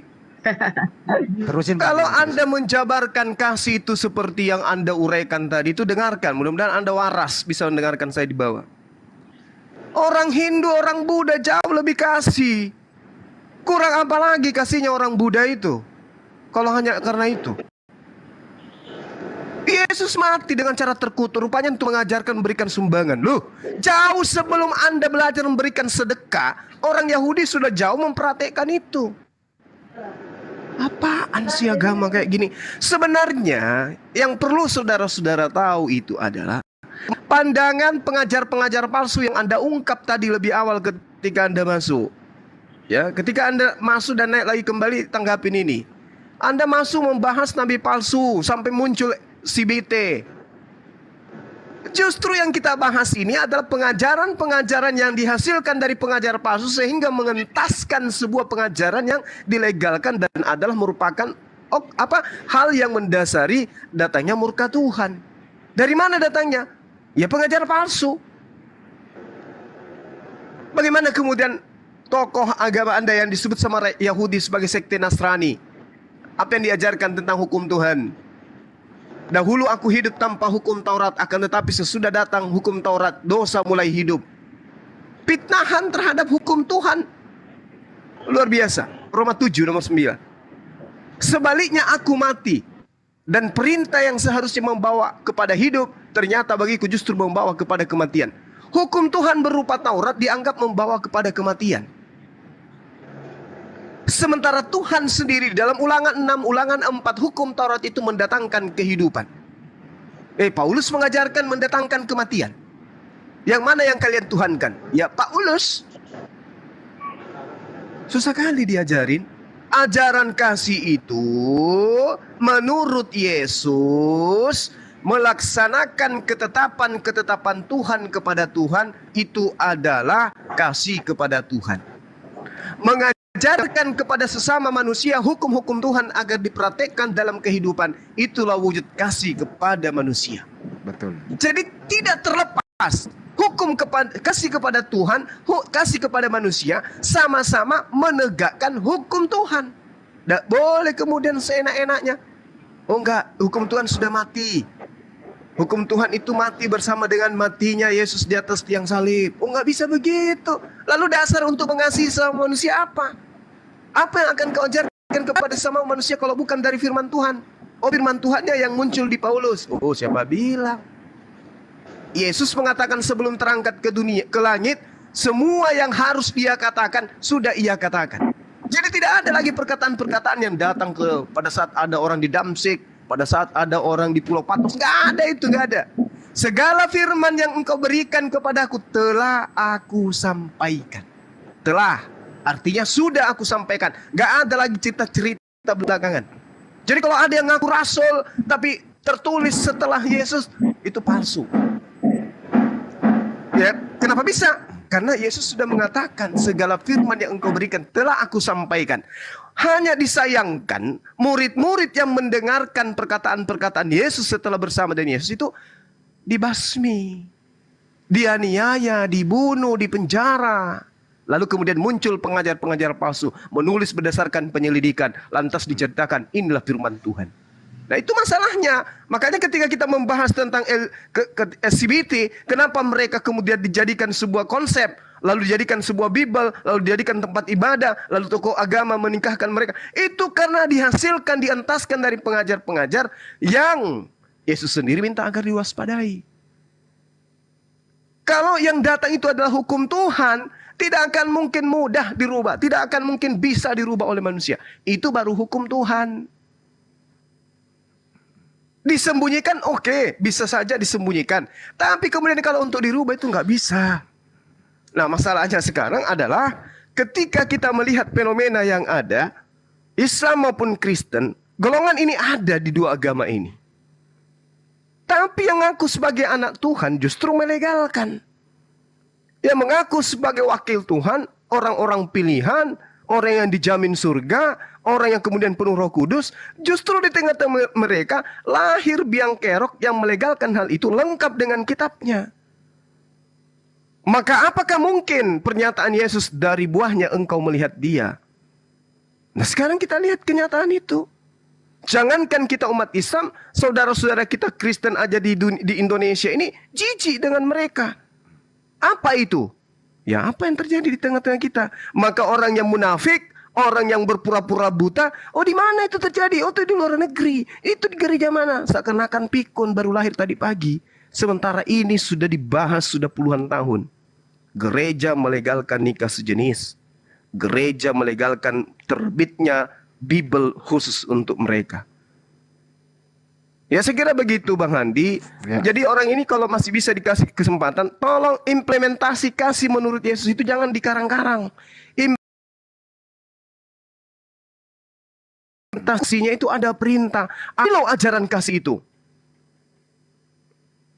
Karena justru Yesus mengatakan kedua hukum itulah kemudian terpatri hukum kasih. Apa itu? Taurat, perjanjian lama, yang Anda katakan lama, yang sebenarnya adalah perjanjian baru. Nah kenapa teman Kristen itu mengatakan perjanjian barunya Tuhan kepada Bani Israel dianggap sebagai perjanjian lama oleh internal Kristen? Karena mereka ingin mengangkat ajaran pengajar-pengajar palsu yang datang setelah Yesus. Sebenarnya yang harus menjadi guru kan Yesus. Betul. Yang menjadi pengajar kan Yesus. Yang membawa berita Injil kan Yesus. Bukan orang-orang setelahnya ini yang membuat surat untuk non-Yahudi. Yesusnya untuk orang Yahudi, muncul pengajar untuk non-Yahudi. Yang tiba di hari ini di kita adalah hasil daripada orang-orang yang diutus menurut mereka untuk non-Yahudi. Yang kita cari, mana materi yang khusus untuk orang Yahudi itu dari Yesus. Emang itu ada Bang Suma? Ada. Di mana tertera? Masih ada di dalam buku mereka, catatan kitab mereka yang dituliskan berdasarkan hasil penyelidikan. Di dalam Yohanes 1 nomor 53, bagaimana kemudian Yesus memanggil Filipus, Filipus, kadia ikut dengan aku. Nah, berarti ada legitimasi dari Yesus ke Filipus. Lalu di Kisah Para Rasul 8, Filipus mengajarkan Injil Yesus. Bukan Injil Markus, bukan Injil Matius, bukan Injil Markus. Bukan Injil Yohanes yang diajarkan, tapi Injil Yesus. Siapa yang mengajarkan? Filipus, orang yang diberi legitimasi kemudian untuk mengajarkan dan dipanggil untuk menyampaikan berita Injil Yesus. Mana Injil Yesusnya? Gak ada. Sehingga ya muncul pengajaran-pengajaran yang mencederai agama Kristen itu sendiri. Mencederai nama baik Kristen. Apa itu? Legalitas, baik itu tempat ibadah, negara, kitab yang mereka anggap suci. Nah siapa yang mau bertanggung jawab kalau sudah kayak begini? Silakan. Ya. Catatan kaki masih mendengarkan? Silakan tanggapi Bang catatan kaki. Tapi kalau orang ngomong jangan dipotong. Silakan Bro bicara. Jangan ada katakan di bawah takut melawan saya. Ini giliran Anda bicara tidak dipotong, yang penting sama topik. Gitu ya. Apakah Anda masih melaksanakan hukum Taurat? Apakah si BT ini melaksanakan hukum Taurat? Itu aja sih intinya. Sebenarnya sumber yang mengajarkan hukum Taurat ini siapa yang ngajarin? Antara si BT dengan Anda dan hukum Taurat aja udah. Ya kenapa lagi diam dia nih? Dikira kasih bicara nggak mau, orang bicara dipotong-potong gitu. Bagaimana kalau di room mereka ya? Apa yang terjadi? Silakan Bro.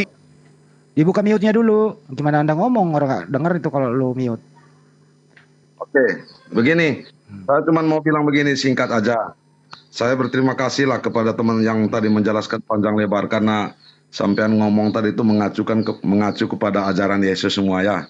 Baguslah itu. Terima kasih kawan. Itu. Karena kalian menjelaskan itu semuanya itu mengacu kepada Yesus. Terima kasih banyak. Puji Tuhan gitu. Anda telah menyebarkan Injil, mewartakan Injil kepada semua bangsa. Terima kasih banyak ya. Terlepas dari kami mungkin tidak mengimplementasikan apa segala macam, ya sudahlah, tanggung jawab kami kepada Tuhan. Itu. Ya, tapi saya berterima kasih kepada Anda Bang siapa ini? Bang Jumawa ya.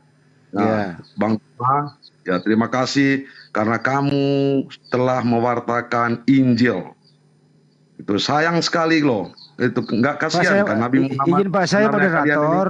Saya moderator begitu. Bukan begitu. Begini ya. Apakah si BT ini melaksanakan Taurat? Apakah juga Anda melaksanakan Taurat? supaya ajaran kasih itu berkembang. Sebagaimana penjelasan ajaran kasih itu adalah ajaran Tuhan. Lo topiknya ya. Itu pertanyaan baru. Ya silakan. Ya ini nggak baru, ini pengembangan. Oke, lanjut. baik. Kalau si BT itu saya sudah bilang tadi tegas kok, gereja itu melarang. Ya, terutama saya ya sebagai pengikut Kristus yang gereja Katolik, saya nih ya agama Katolik gitu. Jelas dari Vatikan Paus sampai ke bawah-bawah itu tidak bisa melegalkan itu. Jangankan melegalkan perilaku seperti itu saja tidak diperkenankan. Itu nyata tegas itu kawan. Itu. Nah, kalau kalian sekarang misalnya mengatakan ada gereja di sana, ada gereja di sana, ada gereja di sana. Saya hanya mungkin mengatakan kawan, coba lihat siapa tahu itu gereja sesat. Gitu. Ya, Oke. Kalau Anda sendiri, catatan Gitu. kaki, kalau Anda sendiri apakah Anda masih konsisten dengan hukum Taurat? Loh, kan jelas Yesus bilang itu. Dia tidak datang untuk menghapus. Dia datang untuk menggenapi. Ya apa susahnya kita bilang, iya hukum Taurat itu ada. Iya. Toh Yesus datang untuk menggenapi kok. Itu. Dia tidak menghapus. Gitu. Memang hukum Taurat itu ada. Itu. Tapi sudah digenapi oleh Yesus, gitu kan? Itu yang kita jalani sampai sekarang. Gitu.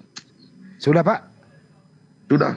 Oke, Bang Juma bisa di kantor di TikTok aja nggak apa-apa. Silakan Bang Juma. Langsung dipertegas. Jelas sekali ya ketika kemudian saudara mengatakan terima kasih. Lah memang sejatinya pengikut Yesus itu sebenarnya kalau kita mau jujur terhadap kaidah, yaitu hanya Islam untuk hari ini. Ya nggak apa-apa lah. Kalian itu mohon maaf saya katakan Kristen itu bukan pengikut, tapi Kristen itu adalah pentuhan. Tapi tidak semua Kristen ya. Anjurkan saja ke MUI sekarang. Anjurkan saja ke MUI sekarang. Jangan hanya ngikutin Nabi Muhammad, tapi sekarang kita harus akui Yesus juga. Ya anjurkan seperti itu dong. Gitu. Ya, ini sudah benar itu. Kami umat Islam tidak sah keimanan Islam kami kalau kita tidak mengakui bahwa sosok yang datang kepada Bani Israel lahir tanpa ayah, kemudian membawa hikmat Injil itu sebagai nabi dan rasul. Tidak sah keislaman kami.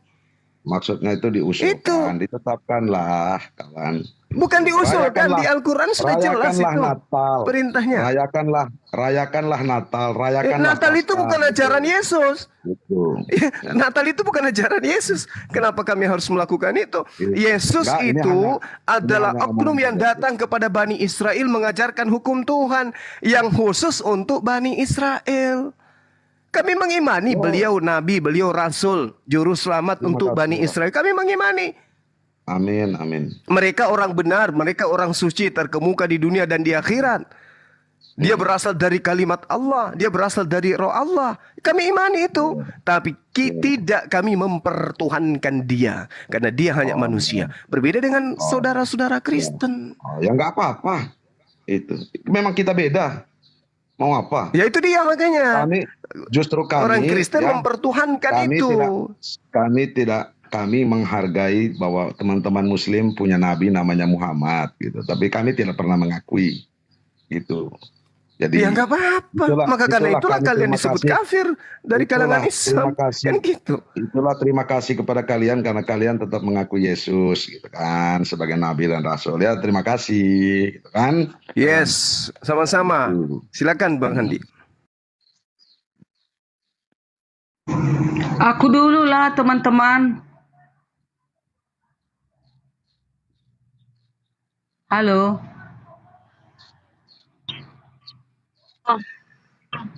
Halo, silahkan. Bunda Darni, silakan.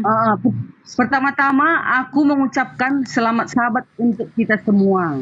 Karena hari ini adalah hari kudus, hari perhentian, hukum Tuhan yang keempat. Dari tadi saya lihat kalian semua berbicara panjang lebar. Tetapi hari ini adalah hari Sabat. Adakah kalian kuduskan hari Sabat? Nah inilah katanya kita ini umat Tuhan. Kalau umat Tuhan itu harus tunduk kepada hukumnya. Nah ini hari ini kami barusan tadi beribadah udah selesai berbakti, selesai menguduskannya, tidak bisa melakukan pekerjaan di hari Sabat. Itu makanya dikatakan ingat dan kuduskanlah hari Sabat.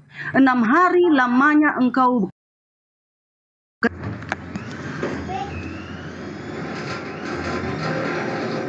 kami tidak bekerja hanya menguduskannya. Apa sih kok berisik banget sih? Iya, siapa yang berisik ini? Itu abang yang tadi yang Katolik, saya melihat hukum 10 mereka, di hukum kedua dihapus, jangan membuat bagimu patung, nggak ada. Coba lihat. Ya. Oke. Saya sudah melihat hukum 10. Ya. Di umat Katolik tidak ada di situ lagi dicatat jangan membuat bagimu patung. Nah, kalau kami Advent itu semua hukum 10 harus dilakukan, tidak bisa dikurangi dan ditambahi, nggak bisa. Oke. Berarti taat ya. Bentar dulu, Bu. Taat ya, Advent ya. Yang jawab adalah yang seharusnya bukan hanya untuk Advent saja loh, untuk semua manusia yang ada di muka bumi ini. Itu hukumnya, namanya hukumnya loh. Masa kita berani nukar-nukar ini dari kemarin aku makanya aku berani masuk ke diskusi ini, hanya mau mengutarakan itu, hanya mau mengabarkan hukum itu, gitu loh. Oke, stop dulu ya Bu Darni. Udah kita paham.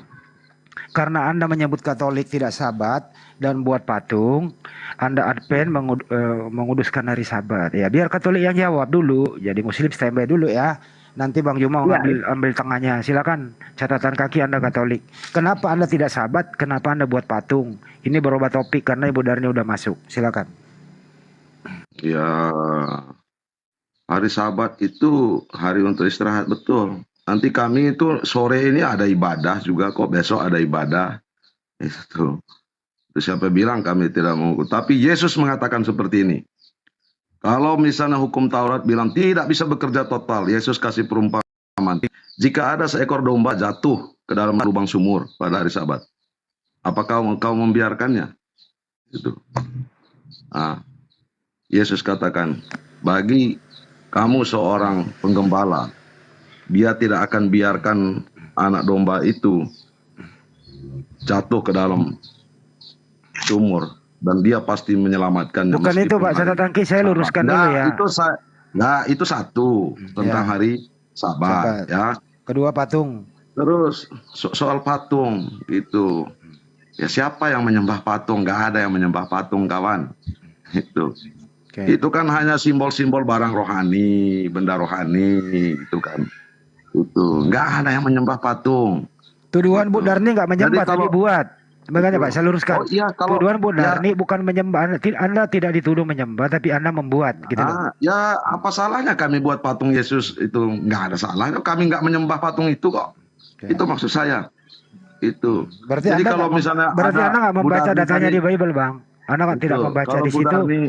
Kalau Bu Darni bilang Katolik itu melawan perintah Tuhan, ya itu silakan. Saya menghargai Bu Darni yang orang gereja Advent mengatakan seperti itu, ya saya menghargailah, itu kan pendapatnya gitu kan. Imanku ya imanku, itu. Imanmu ya imanmu, agamamu ya agamamu, agamaku ya agamaku. Sama-sama Kristen loh, Pak. Sederhana gitu aja. Karena sesama Kristen loh. Loh enggak, dia kan Kristen kan Advent gitu. Iya. Di dalam komunitas Kristen Protestan itu Advent itu memang juga lebih lain gitu, lebih khusus juga mereka. Advent menurut Anda Advent itu Kristen atau bukan? Oh Kristen dia. Kristen toh, jadi sama-sama Kristen toh Pak.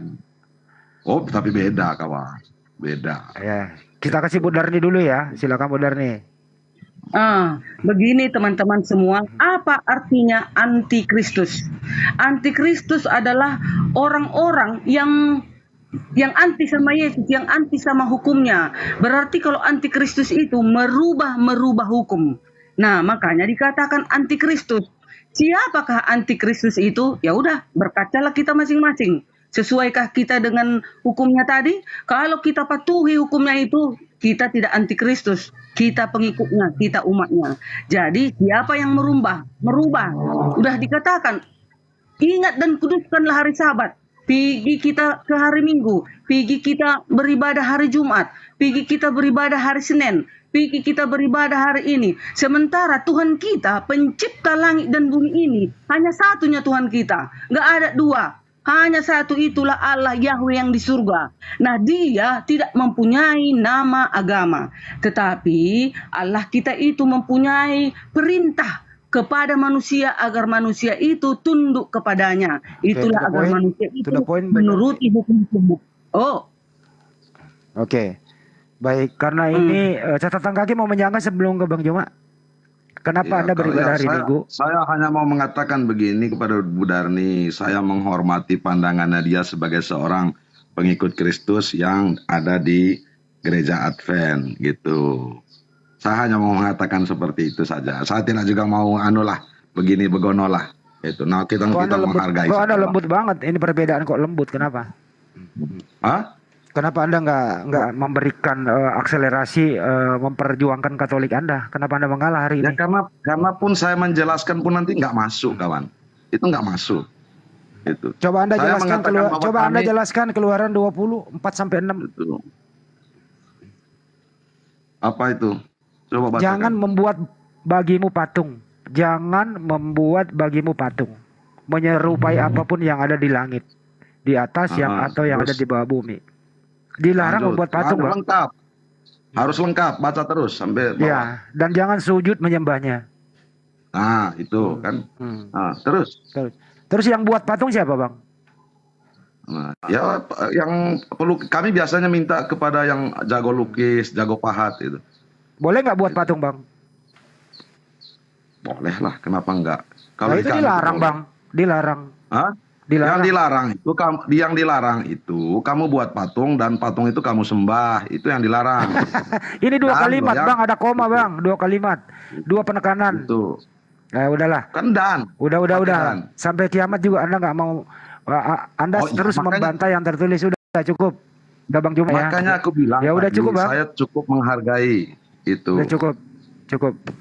Silakan Bang Juma, Ibu Darni menyinggung hari Jumat. Silakan ditengahi Bang Juma, monggo. Oke, baik. Jadi kalau misalnya Bang Juma, iya. hukum keberapa hari Jumat ya, bilang ya Bang Juma? Oke, baik. Jadi gini, kalau kemudian Bu Darni mengatakan kuduskan hari Sabat, jangan ada hari selain daripada Sabat. Tapi Yesus membatalkan Sabat, itu dulu. Kedua, ketika Ibu Darni mengatakan jangan ada patung, ini untuk menyindir Katolik. Tetapi ibu sendiri ketika Tuhan mengatakan jangan ada sembahan lain, ibu sendiri membuat sembahan berupa manusia di hadapan Tuhan. Pelanggaran fatal itu. Jadi dua-duanya melakukan pelanggaran. Lalu bagaimana dengan hari Jumat? Kan Yesus mengatakan, masih banyak hal yang ingin aku ajarkan, tapi engkau belum sanggup untuk menanggungnya. Tetapi ketika ia datang, dia yang akan mengajarkan segala sesuatunya. Ingat, kudusnya hari Sabat, itu sebenarnya Bu Darni belum bisa masuk ke sini. Nanti setelah 6 lewat, baru ibu bisa celoteh di tradisi Yahudi. Ini penginjilan boleh, kalau penginjilan boleh Bang Juma. Berbisnis, berdagang, itu yang tak boleh Bang Juma. Kalau mengabar boleh. Oke. Nah, sekarang kalau apa yang diajarkan oleh hukum Taurat itu berlaku untuk seluruh umat manusia, maka pada hari Sabat dunia beku. Cina nggak boleh melakukan bisnis hari Minggu. Amerika, Indonesia, Malaysia, pokoknya bumi beku. Apa yang terjadi? Kalau itu terjadi selama 4 hari dalam sebulan. Makanya hukum Taurat itu hanya untuk Bani Israel tok. Karena hukum itu tidak berlaku untuk dunia. Itu hanya untuk Israel tok. Tapi nanti muncul penafsiran, oh itu untuk seluruh bangsa. Tapi pada pondasi awalnya itu hanya untuk Bani Israel tok. Ulangan 33 nomor 5 jelas itu untuk diperuntukkan Bani Yakub. Kita bukan Bani Yakub. Makanya kalau hukum Taurat itu diberlakukan untuk seluruh dunia, maka pada hari Sabtu tidak ada kehidupan. Bagaimana dengan kehidupan kemaslahatan anak manusia? Dari segi ekonomi, politik, pendidikan, kedokteran dan semuanya. Akan beku dan dunia akan menjadi tidak seperti sekarang ini. Untuk saya itulah sepakat ini dengan sampean ini. Karena itulah kemudian hukum Taurat itu hanya meliputi Bani Israel. Mazmur 147 tidak berlaku kepada bangsa lain, hanya berlaku kepada Bani Israel. Nah, Yesus datang pada hari Sabat. Apa yang dilakukan oleh Yesus? Muridnya memetik gandum kok. Ada Yesus tegur? Tidak. Yesus mengobati orang yang kemudian sakit pada hari Sabat. Bukan penginjilan, pengobatan. Sembuh orang-orang itu tidak ada kok. Jadi Sabat itu berlaku untuk Bani Israel tok. Jadi adalah kekeliruan kalau Anda menganggap diri Anda itu Israel. Seperti itu. Jadi hari Jumat itu kita hanya diperintahkan meninggalkan semua urusan duniawi untuk datang kemudian prosesi sujud menyembah di rumah ibadah. Setelah itu kembali lagi bertebaran mencari duniawi. Maka hukum itu untuk seluruh umat manusia. Cocok itu kawan. Kalau yang tadi itu hanya untuk Bani Israel tok. Bang Begitu, Juma, Bu Darni. ada ayat. Kalau begini Bang Juma, Matius 2 ayat 27. Hari Sabat diadakan untuk manusia. Matius 2 ayat 28. Anak manusia adalah Tuhan atas hari Sabat. Itu gimana Bang Juma? Iya Bu Darni, jangan Anda pikir Bani Israel itu bukan manusia Bu. Mereka itu manusia. Makanya yang diceritakan itu 6 hari Tuhan bekerja, 1 hari istirahat. Itu Tuhan, bukan manusia. Manusia itu bekerja terus dia. Beda dengan Tuhan.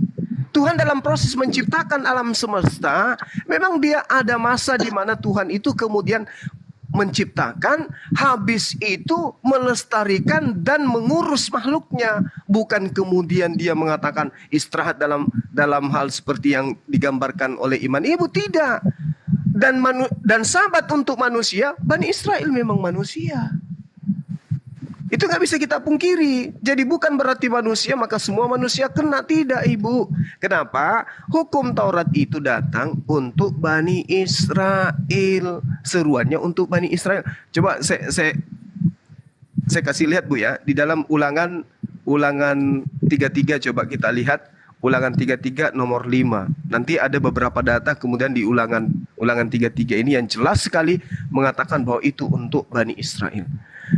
Di data nomor 4-nya dikatakan di ulangan 33. Musa telah memerintahkan hukum Taurat kepada kita.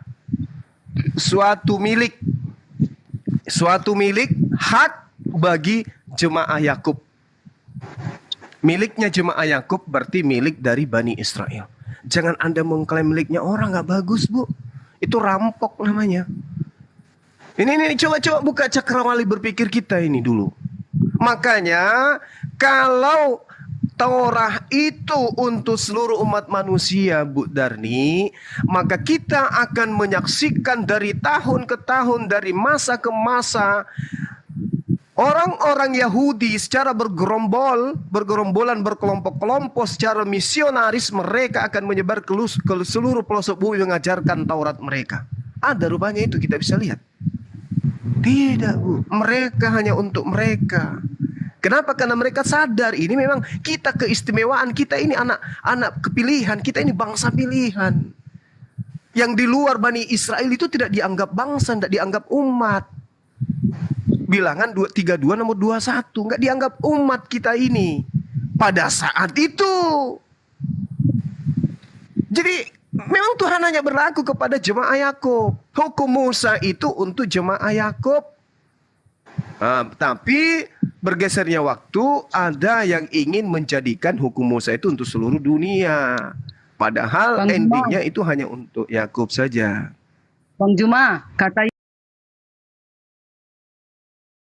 Yesus di Matius 7 ayat 9, perintah Allah itu 10 hukum ya, supaya kamu dapat memelihara adat istiadat adatmu katanya. Yesus sudah mengatakan itu. Banyak manusia ini pintar berkhotbah, pintar berkata-kata, tetapi apa sih salahnya kita mematuhi perintahnya? Sudah dibilangnya kita melakukan 10 perintahnya ini. Ngapain pula kita mau merombak-rombaknya dan mau mengatakan itu hanya untuk orang Israel saja? Padahal jelas dikatakan di sini Hari Sabat diadakan untuk manusia. Maunya dibilangnya gini Bang Juma. Hari Sabat diadakan untuk manusia bangsa Israel. Harusnya gitu dong. Ini kan enggak untuk manusia. Kita kan di sini manusia. Tentu kita pun ikut dong. Apa salahnya kalau kita taatin itu, yo? Kenapa mesti kita rombak-rombak? Kenapa kita dengar ya. Kita pilih hari Jumat? Bang Juma. Iya, silakan. Bang Juma.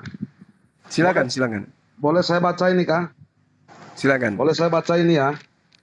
Iya. Oke. Ini saya baca tentang murid-murid memetik gandum pada hari Sabat. Ya, Matius 12. Ya. Iya. Saya baca ini. Dengar dulu. Tapi Pada kan waktu itu, pada Sabat, hari Sabat kan Yesus hanya dilarang berjalan di memetik ladang tidak. gandum. Hanya dibiarkan karena lapar. Murid-muridnya memetik Bentar, dia biar baca dulu. dan memakannya. Melihat itu, berkatalah orang-orang Farisi kepadanya, lihatlah, murid-muridmu berbuat sesuatu yang tidak diperbolehkan pada hari Sabat. Iya. Tetapi jawab Yesus kepada mereka, tidakkah kamu baca apa yang dilakukan Daud ketika ia dan mereka yang mengikuti bagaimana ia masuk ke dalam rumah Allah dan bagaimana mereka makan roti sajian yang tidak boleh dimakan, baik olehnya maupun oleh mereka yang mengikutinya, kecuali oleh imam-imam. Atau tidakkah kamu baca dalam kitab Taurat bahwa pada hari-hari Sabat imam-imam melanggar hukum Sabat di dalam bait Allah, namun bersalah? Aku berkata kepadamu, di sini sang melebih bait Allah. Jika memang kamu mengerti maksud firman ini, yang ku kehendaki ialah belas kasih, bukan persembahan. Tentu kamu hukum orang yang tidak bersalah, karena anak manusia adalah Tuhan atas hari Sabat. Itu. Iya, Pak catatan kaki. Jalan dulu, ntar. Udah nih. Ini bukan gereja tempat khutbah ya, ini kajian. Ini diskusi ini akademik. kan Ntar dulu Tuhan, saya masuk dulu sebentar. Ntar dulu. Bukan aku berkhotbah, ini kan firman Tuhan. Iya, ntar dulu, Darni. Gantian setengah menit doang, Darni. Setengah menit. Ini topiknya. Ini tuh. Aduh.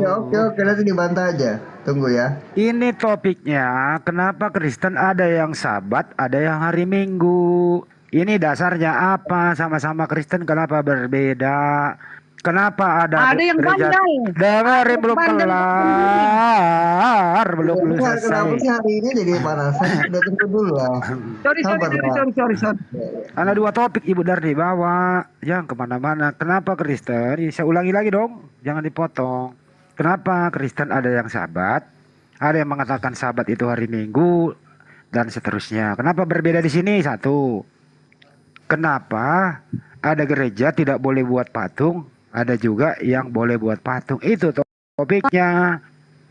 Gitu loh ya. Jangan melebar ke mana-mana. Silakan Bu Darni. Kenapa ada Kristen yang lain beda ya? Kami hari Sabat, yang orang sana hari Minggu. Karena mereka membandel.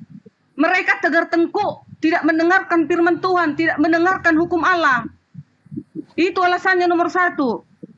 Udah, nomor dua, kenapa kami tak boleh membuat patung, diharamkan di gereja Advent ada patung. Kenapa orang sana ada patung? Mereka jogal, mereka bebal, mereka keras kepala. Itulah yang tegar tengkuk tadi. Tuhan kita sudah Tuhan yang maha besar, Tuhan yang maha kuasa, memberikan perintah-perintah kepada manusia agar kita menurutinya. Kenapa dia buat patung itu? Berarti jogal, keras kepala namanya itu, orang Batak bilang. Oke, catatan kaki, ada mau ditambah? Bang Andi, aku dulu dong. Mau nanya nih. Waalaikumsalam warahmatullahi taala wabarakatuh. Aku pengen nanya nuraninya Bu Dearni ya, nurani keimanannya Bu Dearni. Bu Dearni kalau Katolik seperti catatan kaki ini masih melakukan ibadah hari Minggu, tidak menjalankan Sabat, ada patung di dalam rumah ibadahnya, makan babi juga. Ini masuk surga nggak nanti? Ini masuk kerajaan surga nggak nanti? Silakan Bu Derni. Enggak tahu dari hadapanku, hai engkau pembuat kejahatan, kata Yesus, bukan kataku. Jadi itu. Ya itulah. Ya bilang aja Bu Darni nggak masuk surga gitu. Nggak Katanya kepada aku ya, bukan kepada kalian. Kepada Nah, aku berantem lah udah, silakan. Gimana tuh? Karena engkau membuat patung, karena kau mengganti hari Sabatku, karena engkau begini melakukan kejahatan, kau tidak mengasihi sesamamu manusia. Ada teman-temanmu, saudaramu yang miskin, tak mau kau mengasihi makan, nyahlah kau dari hadapanku. Derni Simatupang, kata Yesus sama aku nanti. Gitu. Waduh. Nah, kalau dari Katoliknya gimana? Advent masuk surga nggak? Kalau misalnya beragama orang Kristen agamanya Advent masuk surga nggak? Silakan. Boleh permisi bicara nggak? Boleh permisi bicara nggak? Bukan. Boleh permisi bicara nggak? Oh iya, gue itu juga Katolik soalnya. Silakan. Silakan. Ya, shalom Bu Darni. Ya, selamat Sabat itu. Hari ini hari Sabat ya. Ya, shalom, selamat Sabat untuk saudaraku Kristen Advent ya. Selamat Sabat. Ya, saya Katolik. Jadi seperti pernyataan terakhir Bu Darni tadi, saya cuma mau mengingatkan kalimat Yesus, tidak ada satu orang pun yang dibenarkan oleh iman. Itu aja yang dipahami, Bu. Jadi jangan iman Ibu itu untuk menjudgment agama Kristen yang lain. Seperti itu. Keyakinan Ibu silakan dengan keyakinan Ibu. Jadi jangan sampai menjudgment atau memframing Kristen yang lain. Karena kalau sampai kita buka data, Ibu yang akan malu nantinya. Ya nggak apa-apa. Ya itulah. Kok malu? Nggak apa-apa dipermalukan orang yang bandel, orang yang jogal, orang yang melawan Tuhan, nggak apa-apa dipermalukan. Karena memang layak dipermalukan orang yang tidak menuruti hukum Tuhan. Ibu, ya nggak apa-apa. Ibu, sekarang saya mau nanya. Ibu melakukan Sabat, oke. Di agama Advent tidak punya patung, oke. Tapi apakah iman Ibu sudah bisa dibenarkan? Itu kan hanya kasih karunia Yesus lah yang menentukan itu. Kalau Bu jangan katakan hanya dengan iman. Bagaimana dikatakan dengan iman kalau aku tidak menuruti hukum Allah? Macam mana caranya itu? Oke, kita karena kembali Tuhan lagi. sudah mengatakan ini hukumku ya, Derni Simatupang. Ini kau turuti anakku, kau turuti ini anakku di dunia, ajarkan kepada sesamamu manusia anakku ya. Ini hukumku ya anakku, kata Tuhan. Kayak mana lah caranya aku masuk surga kalau aku tak menurutinya itu? Dengan iman apa aku dikatakan aku nanti selamat kalau aku itu melanggar? Sekarang saya tanya, apakah sudah ada keyakinan besar di hati Ibu untuk memang benar-benar Ibu memang sudah lurus di keimanan Ibu? Karena kalau saya pun saya belum bicara iman saya sudah benar, Bu. Karena kita ini masih pesiara di dunia, Bu. Belum ada satu iman pun yang dibenarkan di hadapan Allah. Iya. Ini tadi kita kan mengajarkan apa sih ajaran Allah itu? Itunya kan makanya kita datang ke room ini. Bukan mau berkhotbah, bukan mau menasihati. Oh bukan. Di ruangan debat ini mengatakan apa sebenarnya ajaran Allah kita itu. Apa isinya? Itunya sekarang. Saya tidak berkhotbah. Saya hanya mengingatkan Ibu sebagai sesama Kristen. Ya, kalau mau egois, Bu, kita Kristen Katolik, kita Kristen paling pertama loh. Sebelum Protestan pecah. Kalau mau egois saya mau bicara. Tapi kan saya tidak pernah bicara egois di sini. Saya menghargai Anda. Agama Anda saya hargai. Saya junjung tinggi agama Anda selaku sama-sama kita orang Kristen. Tapi hendaklah berbicara dengan kebijaksanaan dan dengan akal budi dan pekertimu. Jangan memframing sesama Kristen. Bukan itu. Jangan kau bicara kita gajal apalah. Janganlah seperti itu. Keyakinan kita masing-masing. Kalau aku diam-diam aja nggak ku kasih tahu sebenarnya kalian orang-orang sana udah salah. Udah jelas-jelas perintah Tuhan jangan membuat patung. Jelas-jelas apakah Anda sudah benar? ada teman-temanku yang melanggar, ya sesamalah kita saling sharing. Kalau memang itu memang di situ terus, ya silakan. Oke, Kalau memang itu mau sekarang di saya situ, tanya. kan- Sekarang saya tanya. Kalau memang di Advent itu memang sudah mengikuti apa yang dikehendaki oleh Tuhan, kenapa pendeta merokok? Pendeta merokok, nggak tahu itu mencuri-mencuri itu. Kalau doktrinnya di Advent tidak boleh merokok, jangan salah, kan itu ada pilihan kepada manusia. Kalau dia sembunyi-sembunyi merokok, itu dosanya, deritanya itu. Sekarang kita bicara ada pilihan di masing-masing manusia. Berarti di iman juga ada pilihannya masing-masing. Anda di Advent ada pilihan Anda sendiri, ada doktrin Anda sendiri. Kita di Katolik ada doktrin kita sendiri. Jadi putus sampai di sini, jangan lagi bicara masalah framing antar agama Kristen. Silakan Nggak bisa. Itu doktrin masing-masing gereja sesuaikah dengan 10 hukum? Itu sekarang. Kalau tak sesuai berarti pendusta. Bapamu adalah iblis, kata Yesus. Waduh. Nah, berarti Yesus Yesus yang bilang, bukan aku. Bukan aku yang bilang untukku. Yesus lah bapamu. Kalau kau menukar-nukar hukum, kan katanya. Sekarang begini, kalau Anda berstatement, Anda mengatakan Yesus juga iblis. Yesus itu melakukan kegiatan menyembuhkan orang. Yesus itu melakukan kebaikan. Kalau melakukan kebaikan hari Sabat tidak dosa. Tetapi yang dikatakan itu yang menyucikan itu melakukan segala kegiatan-kegiatan yang benar. Tetapi kalau Bu itu Darni. berbisnis, jualan, Darni. pergi berbisnis, itu baru tak boleh. Bu Darni, Oh. gereja kalian kah yang dari rumah ke rumah itu pergi ngaruhin orang untuk masuk Advent? Sudah. Jangan ke situ. Kalau mau buka data, dia akan malu sendiri kalau kita buka data. Gereja kalian kan? Yang door prize apa segala macam itu gereja kalian kah? Setauku yang datang ke rumah ini saksi Jehovah. Yang datang ke rumah ini door to door saksi Jehovah. Oh gitu ya. Kalau kami nggak ya? door to door. Kalau kami membuat KKR, eceknya contoh, dibuat di suatu pedesaan, permisi ke kepala desa, kami di situ membuat acara KKR kecil-kecilan. Kalau kecil modalnya gitu. Kalau besar modalnya, dibuatlah KKR di kota yang mengumpulkan 2.000 orang, mengeluarkan dana 100 juta, dibuatlah KKR. Kalau di sini masuk diskusi ini gratis. 2.000 kalau Bang Juma hadir, makanya aku senang Bang Juma hadir. 2.000 penonton, 1.500 gratis, nggak pakai duit Bang Juma. Jadi terima kasih Bang Juma. Yang door prize itu kalian juga ya? Kembali ke laptop. Aduh, aku jadi nggak enak ini, gimana ya? Jadi gini deh, coba Bu Darni, gimana caranya supaya Katolik itu mendapat keselamatan? Gimana caranya? Ya mengikuti perintah Allah, bukan mengikuti aku, mengikuti perintah Allah 10 hukumnya. Emang ada yang dilanggar di situ oleh Katolik? Kayaknya nggak ada deh. Tapi membuat bagimu patung, asal masuk ke sana dicium patung itu. Waduh. Nggak boleh kita membungkuk ke arah patung itu, nggak bisa. Aduh. Hanya kepada Allah di surga kita yang bisa yang layak disembah, hanya Allah di surga. Patung apa itu dipukul pakai parang itu udah pecah. Waduh.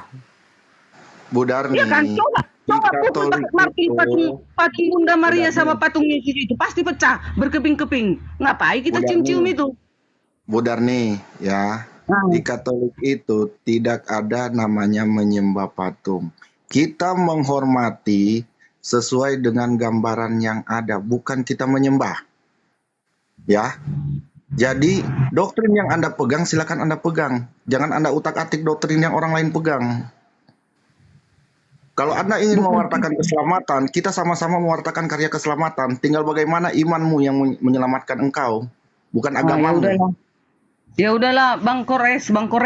Nanti jadi panjang, tapi itulah kalau mau kita selamat, marilah kita dengan setia, dengan sabar, dengan berjuang menuruti hukumnya. Gitu aja lah. Iya kan, Bang go with me dengan catatan kaki. Itu aja kuncinya. Bu Darni, kalau patung itu dihantam balok, hancur, mati dia, hancur, berkeping-keping, wajar Bu. Lah patung, lah kalau ada Tuhan yang ditombak, mati gimana?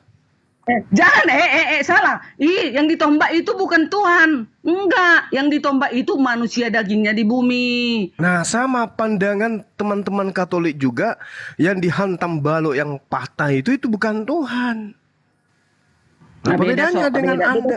Enggak beda, Bu. Sama aja. Anda menganggap Yesus itu Tuhan, itu lebih parah. Kalau Katolik tidak menganggap patung itu Tuhan. Coba. Ibu ini yang parah. Kenapa? Karena Anda menganggap anak Maria itu Tuhan. Begitu dia dicucuki dengan anggur sedikit, mati dia, Bu. Yang mati itu bukan Tuhan. Salah Bang Juma. Bang Juma sesat mengatakan Tuhan mati. Yang ditombak itu bukan Tuhan. Yang ditombak itu manusia daging di bumi. Yang minum racun itu manusia daging di patung bumi. yang dirobohkan tadi itu bukan Tuhannya Katolik. Jangan, gak usah Bang Juma membela-bela Katolik. Kita berdua sekarang. Bukan hanya untuk membuka cakrawala berpikir Ibu ajanya. Bahwa orang yang membuat patung dan orang yang membuat manusia menjadi Tuhan itu ada bedanya, bahkan lebih parah, Ibu. Coba baca Roma 14 nomor 9. Bu, baca Roma 14 9. Tadi Ibu mengatakan yang mati itu bukan Tuhan, tetapi manusia yang mati ini dibangkitkan untuk menjadi Tuhan. Bukan dibangkitkan untuk menjadi Tuhan. Yesus itu dari awal sudah memang dia Allah itu sendiri yang di surga. Dia itu yang awal dan yang akhir. Oh Mama coba Anda baca Roma 14. Baca Roma 14 nomor 9, Bu. Oh Mama mate bale. Jadi Katolik itu masih belum apa-apa dibandingkan Ibu. Karena kenapa? Katolik kemudian mencium patung, mencuci patung itu, dia tidak anggap itu sebagai Tuhan, bukan inkarnasi Tuhan itu. Cuma kesalahannya melanggar membuat patung menurut kaidah Ibu. Bang Juma nggak usah melaga-laga aku dengan Katolik. Bang Juma jangan Katolik. Bukan Ibu, bukan. Ibu kan tadi menyalah-nyalahkan patung, diparangi katanya hancur. Nah, Yesus juga ditembak mati. Patung itu para mana Bang itu? Juma sekarang, kutanya Bang Juma, Yesus itu sekarang berada di mana? Kutanya dulu Bang Juma. Yesus berada di langit. Di langit atau di surga? Salah Gurunda. Gurunda salah. Yesus berada di dalam gereja Katolik. Itu. Jangan dipremi. Dan ada ayatnya Bang Juma, Matius 28 ayat 18. Yesus berkuasa di surga. Yesus akan datang ke dunia bersama bukan surga itu, Bu. Itu bahasa Yunani-nya uranon. Dengar lu Bang Juma. Yesus akan mengumpulkan semua bangsa di hadapannya. Coba mana para nabi berkata seperti itu? Di Islam juga begitu. Nabi Isa datang untuk menjadi hakim yang adil. Itu betul, Bu. Benar itu. Islam mengimani itu. Oh Bang Juma, Islam mana seorang nabi mengumpulkan segala bangsa di hadapannya? Apakah itu Tuhan? Seorang nabi? Bukan. Justru Isa atau Yesus mengumpulkan semua manusia untuk mereka hakimi. Kenapa? Di antara manusia, di antara manusia ada yang mempertuhankan dia di hadapan Tuhannya. Yesus malu di hadapan Tuhannya. Yesus malu di hadapan Tuhan. Oh ada, Bu. Ada dalilnya. Ketika kemudian dalilnya itu Bang Juma salah arti. Kami sudah memanggil namamu. Kami sudah bermujizat demi namamu. Itu maksudnya kan Bang Juma. Bukan itu, Bu Darni. Di Al-Quran ada Nabi Isa kemudian menyerahkan kembali apa yang diberikan kepada Allah. Ali Imran. Kemudian di kitab saudara juga ada 1 Korintus 15:24. Yesus kemudian melepaskan jabatannya. Dia hakim untuk menentukan siapa yang kemudian menuhankan dirinya dan siapa yang tidak menuhankan dirinya. Untuk apa dia turun untuk kedua kalinya? Untuk menjadi hakim, menghakimi orang-orang yang mempertuhankan dirinya. Yohanes 9 ayat 39 kata Yesus, aku akan datang ke dunia untuk menghakimi. Nah itu perkataan manusia atau nabi atau Tuhan? Betul. Yang dihakimi siapa? Yang dihakimi siapa? Manusia ke dunia, dia akan datang ke dunia. Iya, sekarang gini. Ada dibilang orang Kristen ke dunia. Nah, sekarang begini, Oke, sekarang begini. Ibu Darni berdiri di hadapan Yesus, Bang Suma juga berdiri di hadapan Yesus. Kira-kira yang di... Loh, katanya dihakimi. Katanya dihakimi seluruh manusia. Berarti saya juga dong. Bang Juma, maksudnya nggak ada lagi ditanya-tanya satu-satu, nggak siap-siap. Triliunan manusia ini, dia datang mengeksekusi. Eksekusinya dengan dasar apa eksekusi? Kan sekarang kita sudah dicatat nih, dari awal sekarang kita iya, ini nah sudah sekarang, dicatat. sekarang saya tidak mempertuhankan dia. Apa kesalahan saya ketika saya tidak menyembah dia? Tapi Bang Juma mengolok-olok dan menghujat-hujat Yesus. Lah, di mana saya menghujat? Di mana saya mengolok? Terusnya kalian semua, teman-teman Islam semua. Kan mulai. Lama-lama kutala tiga juga ini Bu Darni. Nuduh yang tidak. Justru keberadaan kami sebagai apologet itu membela beliau. Ini dia pikir Yesus itu mafia, membantai. Iya, Yesus datang untuk menghakimi, untuk menyatakan di hadapan Tuhan, ini loh yang menuhankan aku padahal aku tidak perintahkan. Kan ada, enyahlah engkau dari hadapanku, engkau semua pembuat kejahatan. Kan jelas itu, Bu. Bisa aku jelaskan Bang Juma. Kira-kira Ibu lolos enggak di situ? Tunggu Bang Juma ya, 1 menit ya. Jangan dipotong, siapa memotong anak meong. Dah. Gini Bang Juma. Maksudnya gini Bang Juma, aku kan membilang gini, Tuhan, aku sudah menyebutkan manusia demi namamu. Tapi aku selalu menyebut namanya. Tetapi aku masih ada kejahatan-kejahatan munafik ibaratnya aku itu. Itulah yang dienyahkan Bang Juma. Tetapi kalau kalau dia menyebut nama Tuhan tapi setia dengan perintahnya, itulah yang diangkatnya Bang Juma. Itu maksudnya. Oke, baik. Giliran saya, Bu. Kan Yesus sudah memberikan clue-nya tuh. Kecuali mereka yang melakukan kehendak Bapakku. Bapakku Tuhanku yang ada di langit. Kan betul itu? Betul. Kecuali mereka yang melakukan kehendak. Kehendak siapa? Kehendak Tuhanku. Nah sekarang, Ibu mempertuhankan Yesus atas kehendak siapa? Jawab ini dulu. Jangan ambigu jawabannya, silakan. Atas kehendak siapa? Ya memang dia dari awal Alfa dan Omega, yang awal dan yang akhir. Saya tanya atas kehendak siapa? Harus ada oknum yang Anda sebutkan sebagai sandaran perlakuan Ibu terhadap Yesus yang akan datang menjadi hakim. Jawab saya. Kan udah dibilang, Yesus itu kan memang dari awal Alfa dan Omega. Saya tanya atas kehendak siapa Ibu? Jangan Bang Juma bilang seperti itu, seperti kata Yesus dalam ayat itu. Ibu, ku ambil sisir dulu biar ku sisir rambutnya Ibu, biar rapi. Yesus memberikan clue yang tidak diusir adalah mereka yang melakukan kehendak Bapakku, berarti Tuhan Yesus. Yang tidak melakukan kehendak Bapakku, Tuhanku, itu yang diusir. Yang tidak diusir boleh bermujizat dengan namaku, boleh mengusir setan dengan namaku, boleh bernubuat dengan namaku, boleh. Tetapi aspek yang dilakukan setelahnya adalah kehendak Bapakku, kehendak Tuhanku. Pertanyaanku sama Ibu, atas kehendak Bapakkah Ibu mempertuhankan Yesus? Ya, tentu atas kehendak Bapa, karena kehendak Bapa lah makanya dia menurunkan roh. Udah. Oke, kita selangkah. Ini ibarat Ibu Darni dengan saya lagi berdiri di atas jurang ini. Sekarang Ibu tunjukkan di mana kehendak Bapa agar manusia, agar Bu Darni menyembah utusannya bernama Yesus. Di mana itu kehendak Bapaknya tertulis? Nah, ini harus panjang jalannya Bang Juma, bukan hanya satu ayat saja. Saya minta kehendak Bapaknya tertulis di mana agar Bu Darni menyembah Yesus yang sangat dimuliakan oleh umat Islam ini. Di mana itu tertulis? Ulangan 64 Bu Darni, ulangan 64. Ayo Bu Darni, silakan Bu Darni. Bang Juma, itulah senjata kalian selalu ya, karena nggak ada ayatnya. Ibu Darniku yang baik hati, saudaraku Kristen satu-satunya yang kuanggap baik selama ini, yang pernah saya melakukan dosa kepadanya tapi dia telah memaafkan saya. Ini agama ndak bisa main-main, Bu.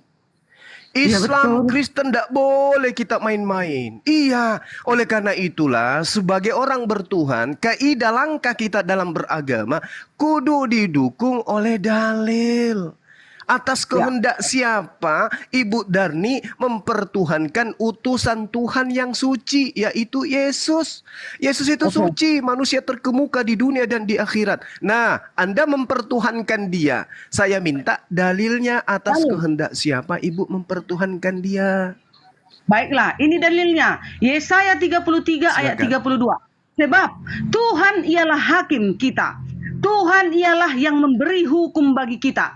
Tuhan ialah raja kita. Dia akan menyelamatkan kita. Makanya Yesus layak disembah. Apalagi? Ada ayatnya? Yesaya 33. Ya, kalau Tuhan, Bu, kalau Tuhan, Ibu, kalau Tuhan memang layak disembah. Tuhan memang layak disembah. Yang saya minta kehendak Bapak agar mempertuhankan manusia yang tidak layak sembah ini, yaitu Yesus. Mana dalilnya? Bang Juma, Yesus dikatakan hakim yang adil. Sudah, tunggu dulu. Yesus dikatakan hakim yang adil. Yesus dikatakan pemberi hukuman bagi kita. Makanya dikatakan, aku akan datang untuk membalas setiap perbuatan orang. Yesus dikatakan raja dari segala raja. Yesus dikatakan penyelamat manusia. Makanya layak disembah. Apalagi? Oke, berarti Berarti kelayakan itu hanya muncul di Ibu, pandangan Ibu, tafsiran Ibu sendiri. Sementara ketika diminta mana kehendak Bapaknya agar menuhankan Yesus, Ibu tidak bisa tunjukkan. Hanya Ibu kemudian berasumsi Yesus ini layak.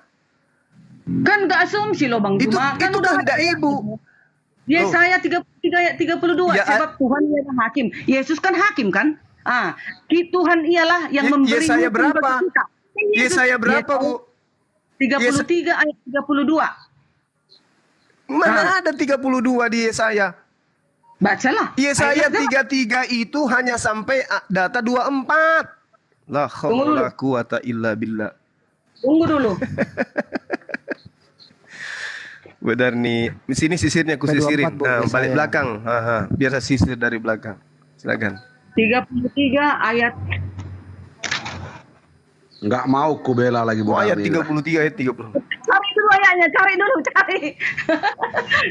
Udah salah tulis aku. Ya sampai nggak mau ku bela sudah Bu Darni ini. Itu perikopnya Bu, Tuhan adalah penolong dan raja di Sion. Ayo sekarang gini, sampai 24. Sekarang gini Bang Juma. Sebab Tuhan ialah hakim. Yesus kan hakim kan? Hakim yang adil Yesus kan Bang Juma? Tuhan ialah yang memberi hukum bagi kita sesuai dengan Matius 25 ayat 31 dan 32. Yesus akan mengumpulkan segala bangsa dan akan membalas setiap perbuatan orang. Tuhan ialah raja kita. Kan Yesus dikatakan Tuhan ialah raja dari segala raja. Terus Tuhan ialah dia akan menyelamatkan kita. Yesus kan penyelamat kami. Jelas, real. Yesus jelas Tuhan disembah. No comment. Oke, Ibu, di dalam kitabnya orang Yahudi Amsal 3 nomor 5 kita harus berdasar terhadap firman Tuhan, bukan terhadap penafsiran sendiri kan itu. Nah, itu Ibu menafsirkan memang Ibu kalau kudu jatuh cinta Ibu. Memang Yesus itu baik, dia hakim, juru selamat, dia hidup, dia kebenaran, dia nabi, dia rasul. Kenapa begitu? Kenapa dia begitu? Karena Tuhan. Dia adalah wakil Tuhan. Dia adalah perpanjangan tangan Tuhan kepada Bani Israel.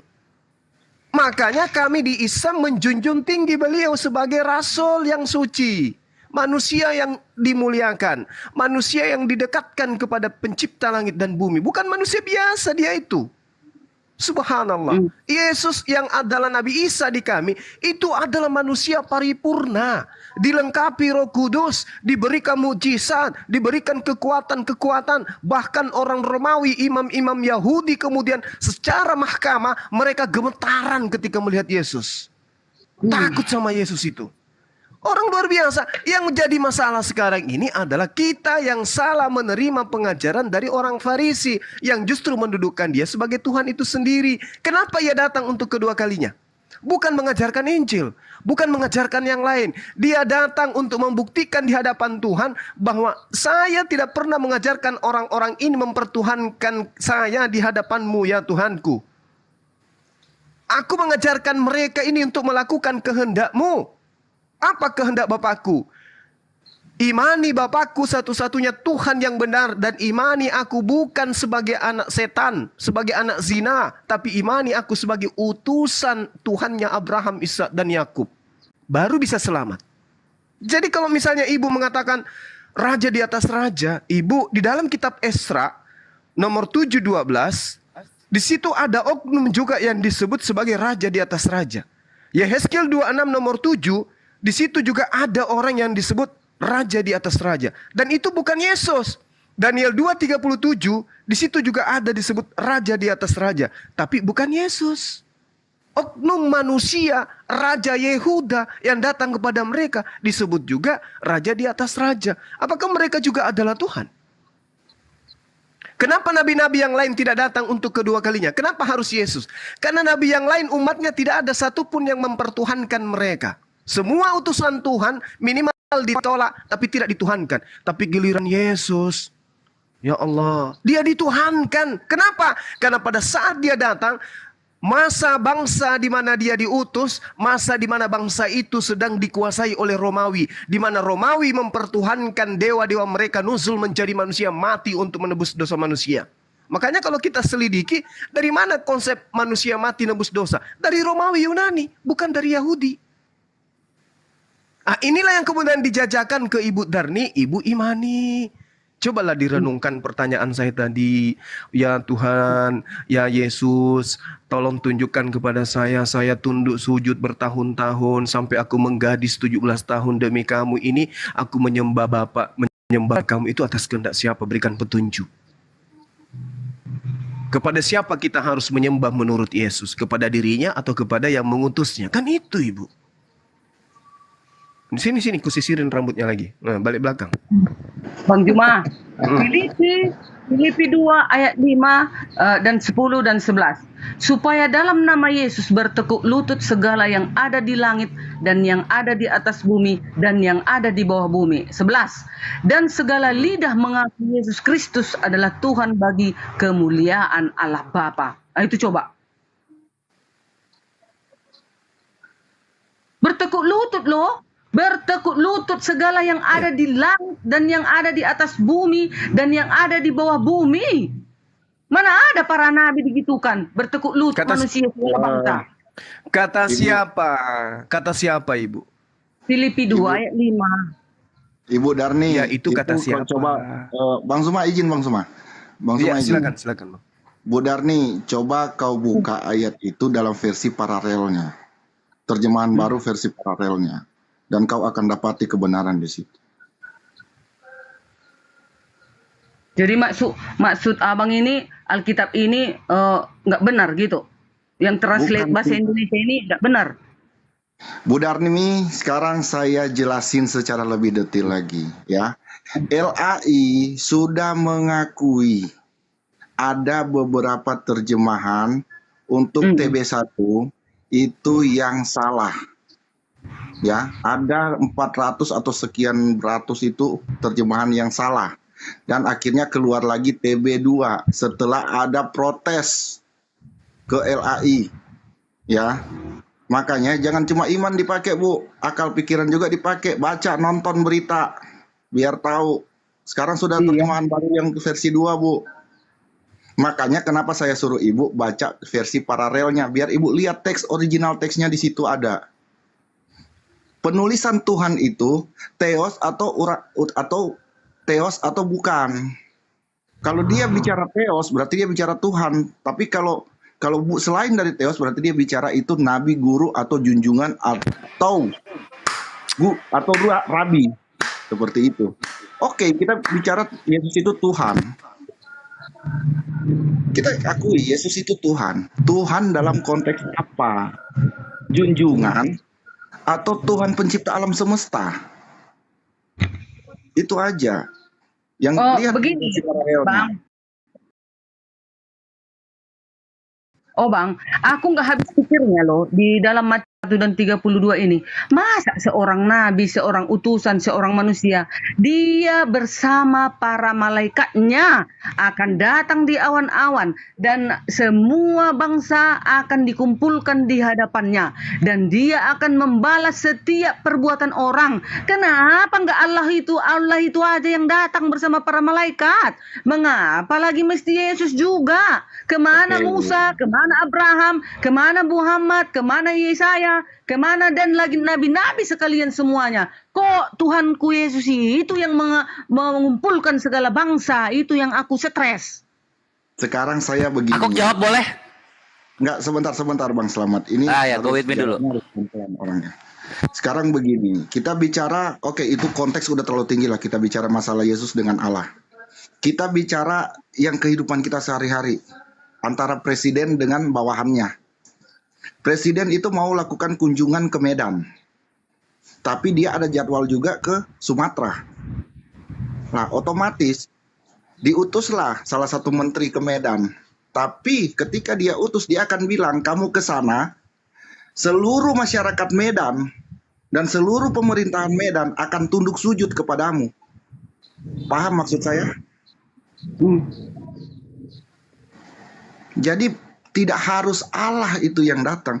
Yesus itu diutus untuk mewartakan kabar sukacita dengan dilengkapi. Nih malaikatnya ikut.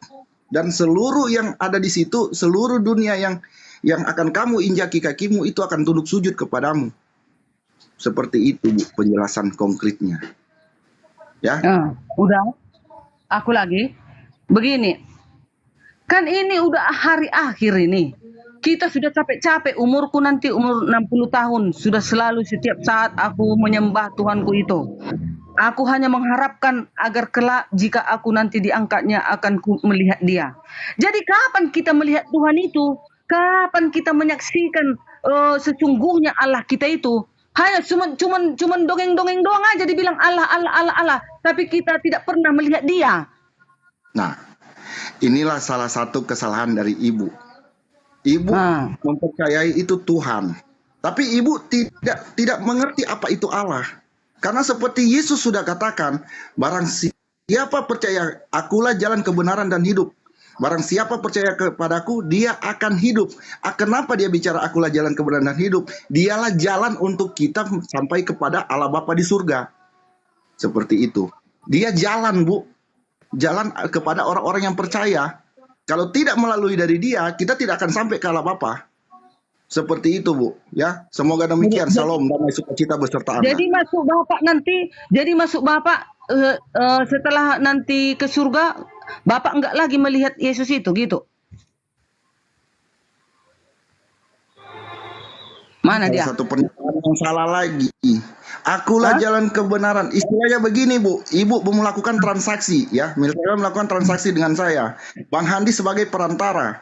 Ya otomatis Bang Handi akan antar ibu ke saya. Otomatis Bang Handi ada dengan saya. Ibu akan lihat Bang Handi dengan saya artinya. Seperti itu. Itu kalimat kasarnya seperti itu, Bu. Makanya nanti dikatakan kita akan melihat keberadaan Yesus yang sesungguhnya, katanya. Disitulah kita itu. lihat, iyalah Allah itu. Gitu. Nanti kan Yesus turun. Diulang lagi ya, karena gue lebih tertarik yang bahasanya tadi. Kenapa Yesus turun gitu? Tadi apa pertanyaannya Bu Derni? Pengen jawab. Kenapa tadi gimana? Diulang.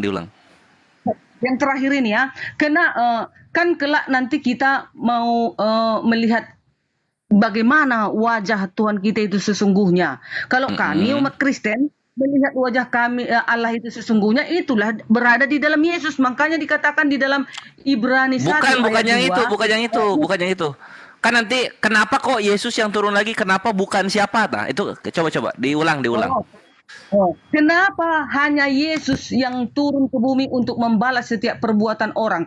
Kemana para nabi, Musa, Abraham, Muhammad, atau nabi-nabi yang lain? Kemana mereka semua? Kenapa hanya Yesus itu yang membalas setiap perbuatan orang dan mengumpulkan segala bangsa di hadapannya? Nah, itu. Nah, itu aku jawab ya. Kalau Nabi Muhammad itu udah jelas, hukum-hukumnya udah final. Al-Maidah ayat 3 turun, hukumnya udah final, bangkit lagi mau ngapain? Kan gitu. Nah, kalau misalnya Abraham, coba kita cek. Dari Yahudi, Kristen, dan Islam ada nggak yang menyebut Abraham itu anak pezina? Nggak ada. Nggak ada ya? Enggak lah, boleh dibilang anak pezina, hanya yang apa ada. itu, yang berdebat itu. Oke, ada nggak yang menyebut Abraham itu Tuhan? Ada nggak dari Kristen, Yahudi, dan Islam? Enggak ada. Nggak ada.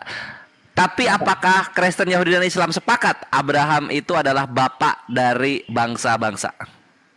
Iya, sepakat, bapak dari segala bangsa. Cakep. Jadi nggak perlu turun lagi, kelar perkara. Nah sekarang kita ke Musa. Nah kalau kita lihat Musa, ada nggak yang menyebut Musa itu Tuhan? Ada nggak yang menyebut Musa itu anak pezina? Musa anak pezina, nggak ada. Nggak ada juga. Ya ngapain turun lagi gitu. Nah sekarang kita ke Yesus nih. Ada nggak yang menyebut Yesus itu Tuhan? Ada, kami. Ada nggak yang menyebut Yesus itu anak pezina? Nggak ada, kecuali yang syirik. Yahudi. Nah itu kan syirik dia. Ya, tapi ada kan? Orang itu.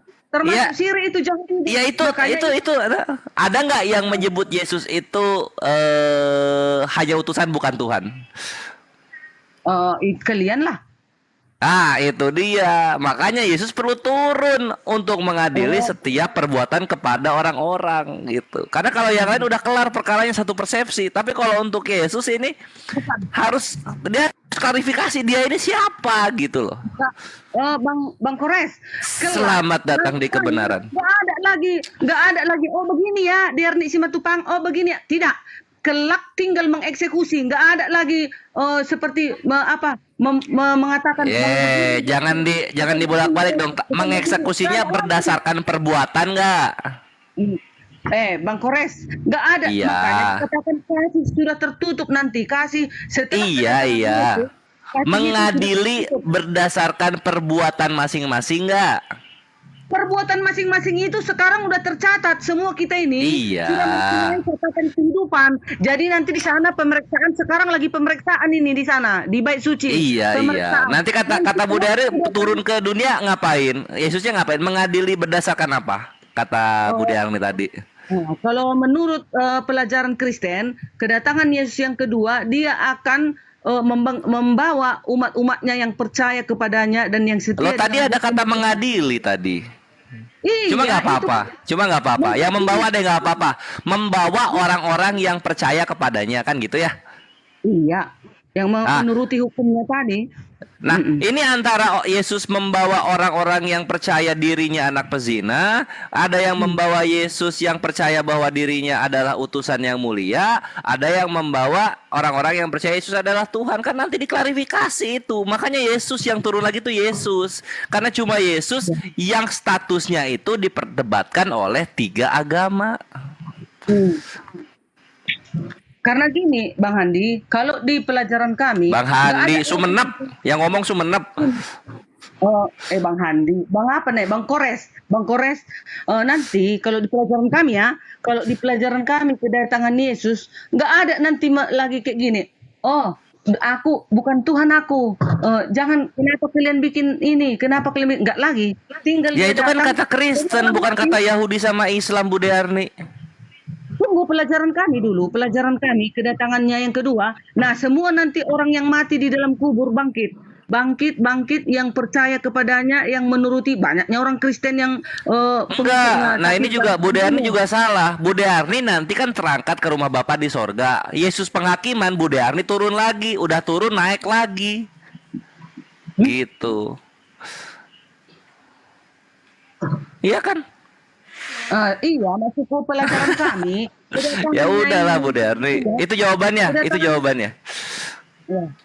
Kalau di ajaran kami, kedatangan yang kedua, semua nanti yang mati di dalam kubur, yang percaya, yang menuruti hukum-hukumnya, dan orang-orang pilihannya lah itu ibaratnya ya kan, akan Yang dikubur itu yang orang percaya dikubur itu di tanah atau di sorga? Ya di tanah lah, yang ada di bumi. Kan dia datang ke dunia loh. Dia kan datang ke dunia semua, makanya dibilang di situ di dalam Alkitab itu dicatat semua mata akan memandang, tetapi yang dibawa yang menuruti dia, yang menuruti hukumnya ini tadi. Iya, Bu Dari jadi siap-siap nanti untuk kekristenan terutama siap-siap ketika Yesus datang terus Kristen tiba-tiba oh Tuhanku, Tuhanku, itu disepak nanti itu pasti pipinya tuh. Pas lagi mau sujud disepak pak gitu. Kapan saya ngomong begitu? Nah, nanti gitu Yesus ngomongnya. Tapi pakai bahasa Yunani. Mungkin. Nanti kita saksikan ya. Nah, makanya dari sekarang maunya sebelum kedatangan Yesus biarlah kita didapatinya hidup di dalam kebenaran. Jangan kita hidup di dalam kegelapan, ya kan? Udah ngertinya Kores apa artinya hidup di dalam kebenaran, apa artinya hidup di Tidak dalam minum kegelapan. kopi. Hah? Tidak Nah, minum itu. kopi. Sebenarnya hanya itu ajalah yang harus kita lakukan di bumi ini. Sebelum dia datang, biarlah kita hidup di dalam terang, hidup di dalam kebenaran. Iya kan? Iya, dalam kebenaran. Cuma kan kebenarannya ini lagi nanti yang diklarifikasi, kebenarannya siapa? Kebenarannya Yahudi, Kristen atau Islam, kan gitu. Ya, kebenaran menuruti hukum-hukumnya lah Bang Handi. Ecenya contoh, jangan membunuh Bang Handi, saling mengasihi. Hukum pertama dan ke-1 dan ke-4 mengasihi Allah. Hukum ke-5 sampai ke-10 mengasihi sesama manusia. Marilah kita lakukan itu di dalam Ya hidup itu kita kalau ini. misalnya memang Bu Darni kakek buyutnya itu Efraim atau enggak Manaseh atau enggak Isakar atau enggak Lewi atau enggak Yehuda. Lah kalau Bu Darni apa? Bu Darni marganya apa? Enggak, kalau pengadilan ini Bang Kores, enggak ada lah dengan masing-masing. Loh, Kalau hukum Taurat kapan nyampe ke Indonesianya? Kapan nyampenya? Kan begini, itu kan makanya dibilang Yesus pergilah ke seluruh bangsa, kabarkanlah tentang Injil dan kebenaran. Aku Yang di zaman Yesus, yang di zaman Yesus, ketika ke seluruh bangsa, ada nggak muridnya Yesus nyampe ke Indonesia di tahun 30-an? Ada nggak? kan banyak murid-muridnya ini menyebar kemana-mana. Iya, muridnya menyebar kemana? Ada yang nyampe ke Indonesia nggak di abad 1? Ada nggak? Buktinya kenapa bisa? Siapa yang ribut ini? Bang Han, matiin dulu Bang Han niatnya. Coba Bu Darni, siapa yang nyampe ke Indonesia muridnya Yesus di abad 1? Ada siapa? Simeon. Siapa? Yang penting ada pengajaran itu. Pengajarannya itu harus yang benar-benar Ya jangan yang penting. Kasihan nenek moyang gua. Nenek moyang gua belum kenal Yesus, gimana mau percaya penyaliban kan gitu ya. Bang Kores, tapi kalau ada pengajaran mengatakan bunuhlah, berzinahlah, mencurilah, merampoklah, itu pengajaran dari iblis, udah. Tapi kalau datang pengajaran itu, bukan, maksudnya itulah ajaran Tuhan itu. Kalau ada datang pengajaran kasihi sesamamu, sayang menyayangilah engkau, melakukan kebaikan, pokoknya melakukan kebaikanlah engkau di dalam hidupmu, itu datangnya dari ajaran Tuhan. Nah itu justru kalau dalam Islam ajarannya cuma kasih doang, itu berhala. Contoh misalnya Al-Araf. Iya Gurunda. Oh ya silakan. Kalau ada orang yang datang mengajarkan sembahlah Yesus, itu ajaran Tuhan atau ajaran setan, Bu Darni? Kan sudah dari tadi kita ulang-ulang loh, singkat aja, sembahlah Yesus. Itu ajaran setan atau ajaran Tuhan? Ajaran Allah, karena Yesus itu kan datangnya dari Allah. Ya udahlah, teman-teman, saya pamit dulu, di sini udah asar. Terima kasih Bu Darni, direnungkan aja Bu. Iya tahu, Bang Juma kalau udah sama aku sedikit kali Bang Juma menyerang aku. Kalau orang lain nanti sampai capek Bang Juma. Ya udah, suka-suka Bu Darmi lah, suka-sukamu lah. Ngefans ya. Bunda nanti malam kita berdua aja Bu Darni, bertiga dengan host. Siap. Bu Darni masih mau disisirin Gurunda nggak rambutnya? atau alis? Rambutnya aja. Bang Juma nih yang jijik. Enggak Bu, sebentar malam kita spesial dengan 1-2 jam bersama Bang Zuma ya Bu nantinya. Mantap. Oke lah ya. Oke. Ya, teman-teman saya pamit dulu, di sini udah azhar. Terima kasih atas kebersamaan teman-teman Kristen saya, Go White dan catatan kaki. Mohon maaf kalau ada kata-kata Bu Darni yang kurang berkenan. Silakan dilanjut. Bahasan kalian ini masih hot sekali. Masih hot menurut saya, masih panas untuk diperbincangkan. Iya, silakan Bu Darni dilanjut. Mudah-mudahan anak bangsa mendapat edukasi dari diskusi kita ini, baik dari Kristen dan Islam, diskusi dengan baik. Saya pamit, jayalah Indonesiaku. Assalamualaikum warahmatullahi wabarakatuh. Semangat sore. Waalaikumsalam warahmatullahi wabarakatuh. Guru kami merdeka. Aku ikut Bang Juma aja lah cari bodrek. Iya. Baik, kembali ke topik. Cari bodrek, Bang. Halo Bang Juma. Iya. Bang Juma. Siap. Pilih siapa presiden Bang Juma? Ya? Bang Handi. Bukan politik, Bang. Bukan politik.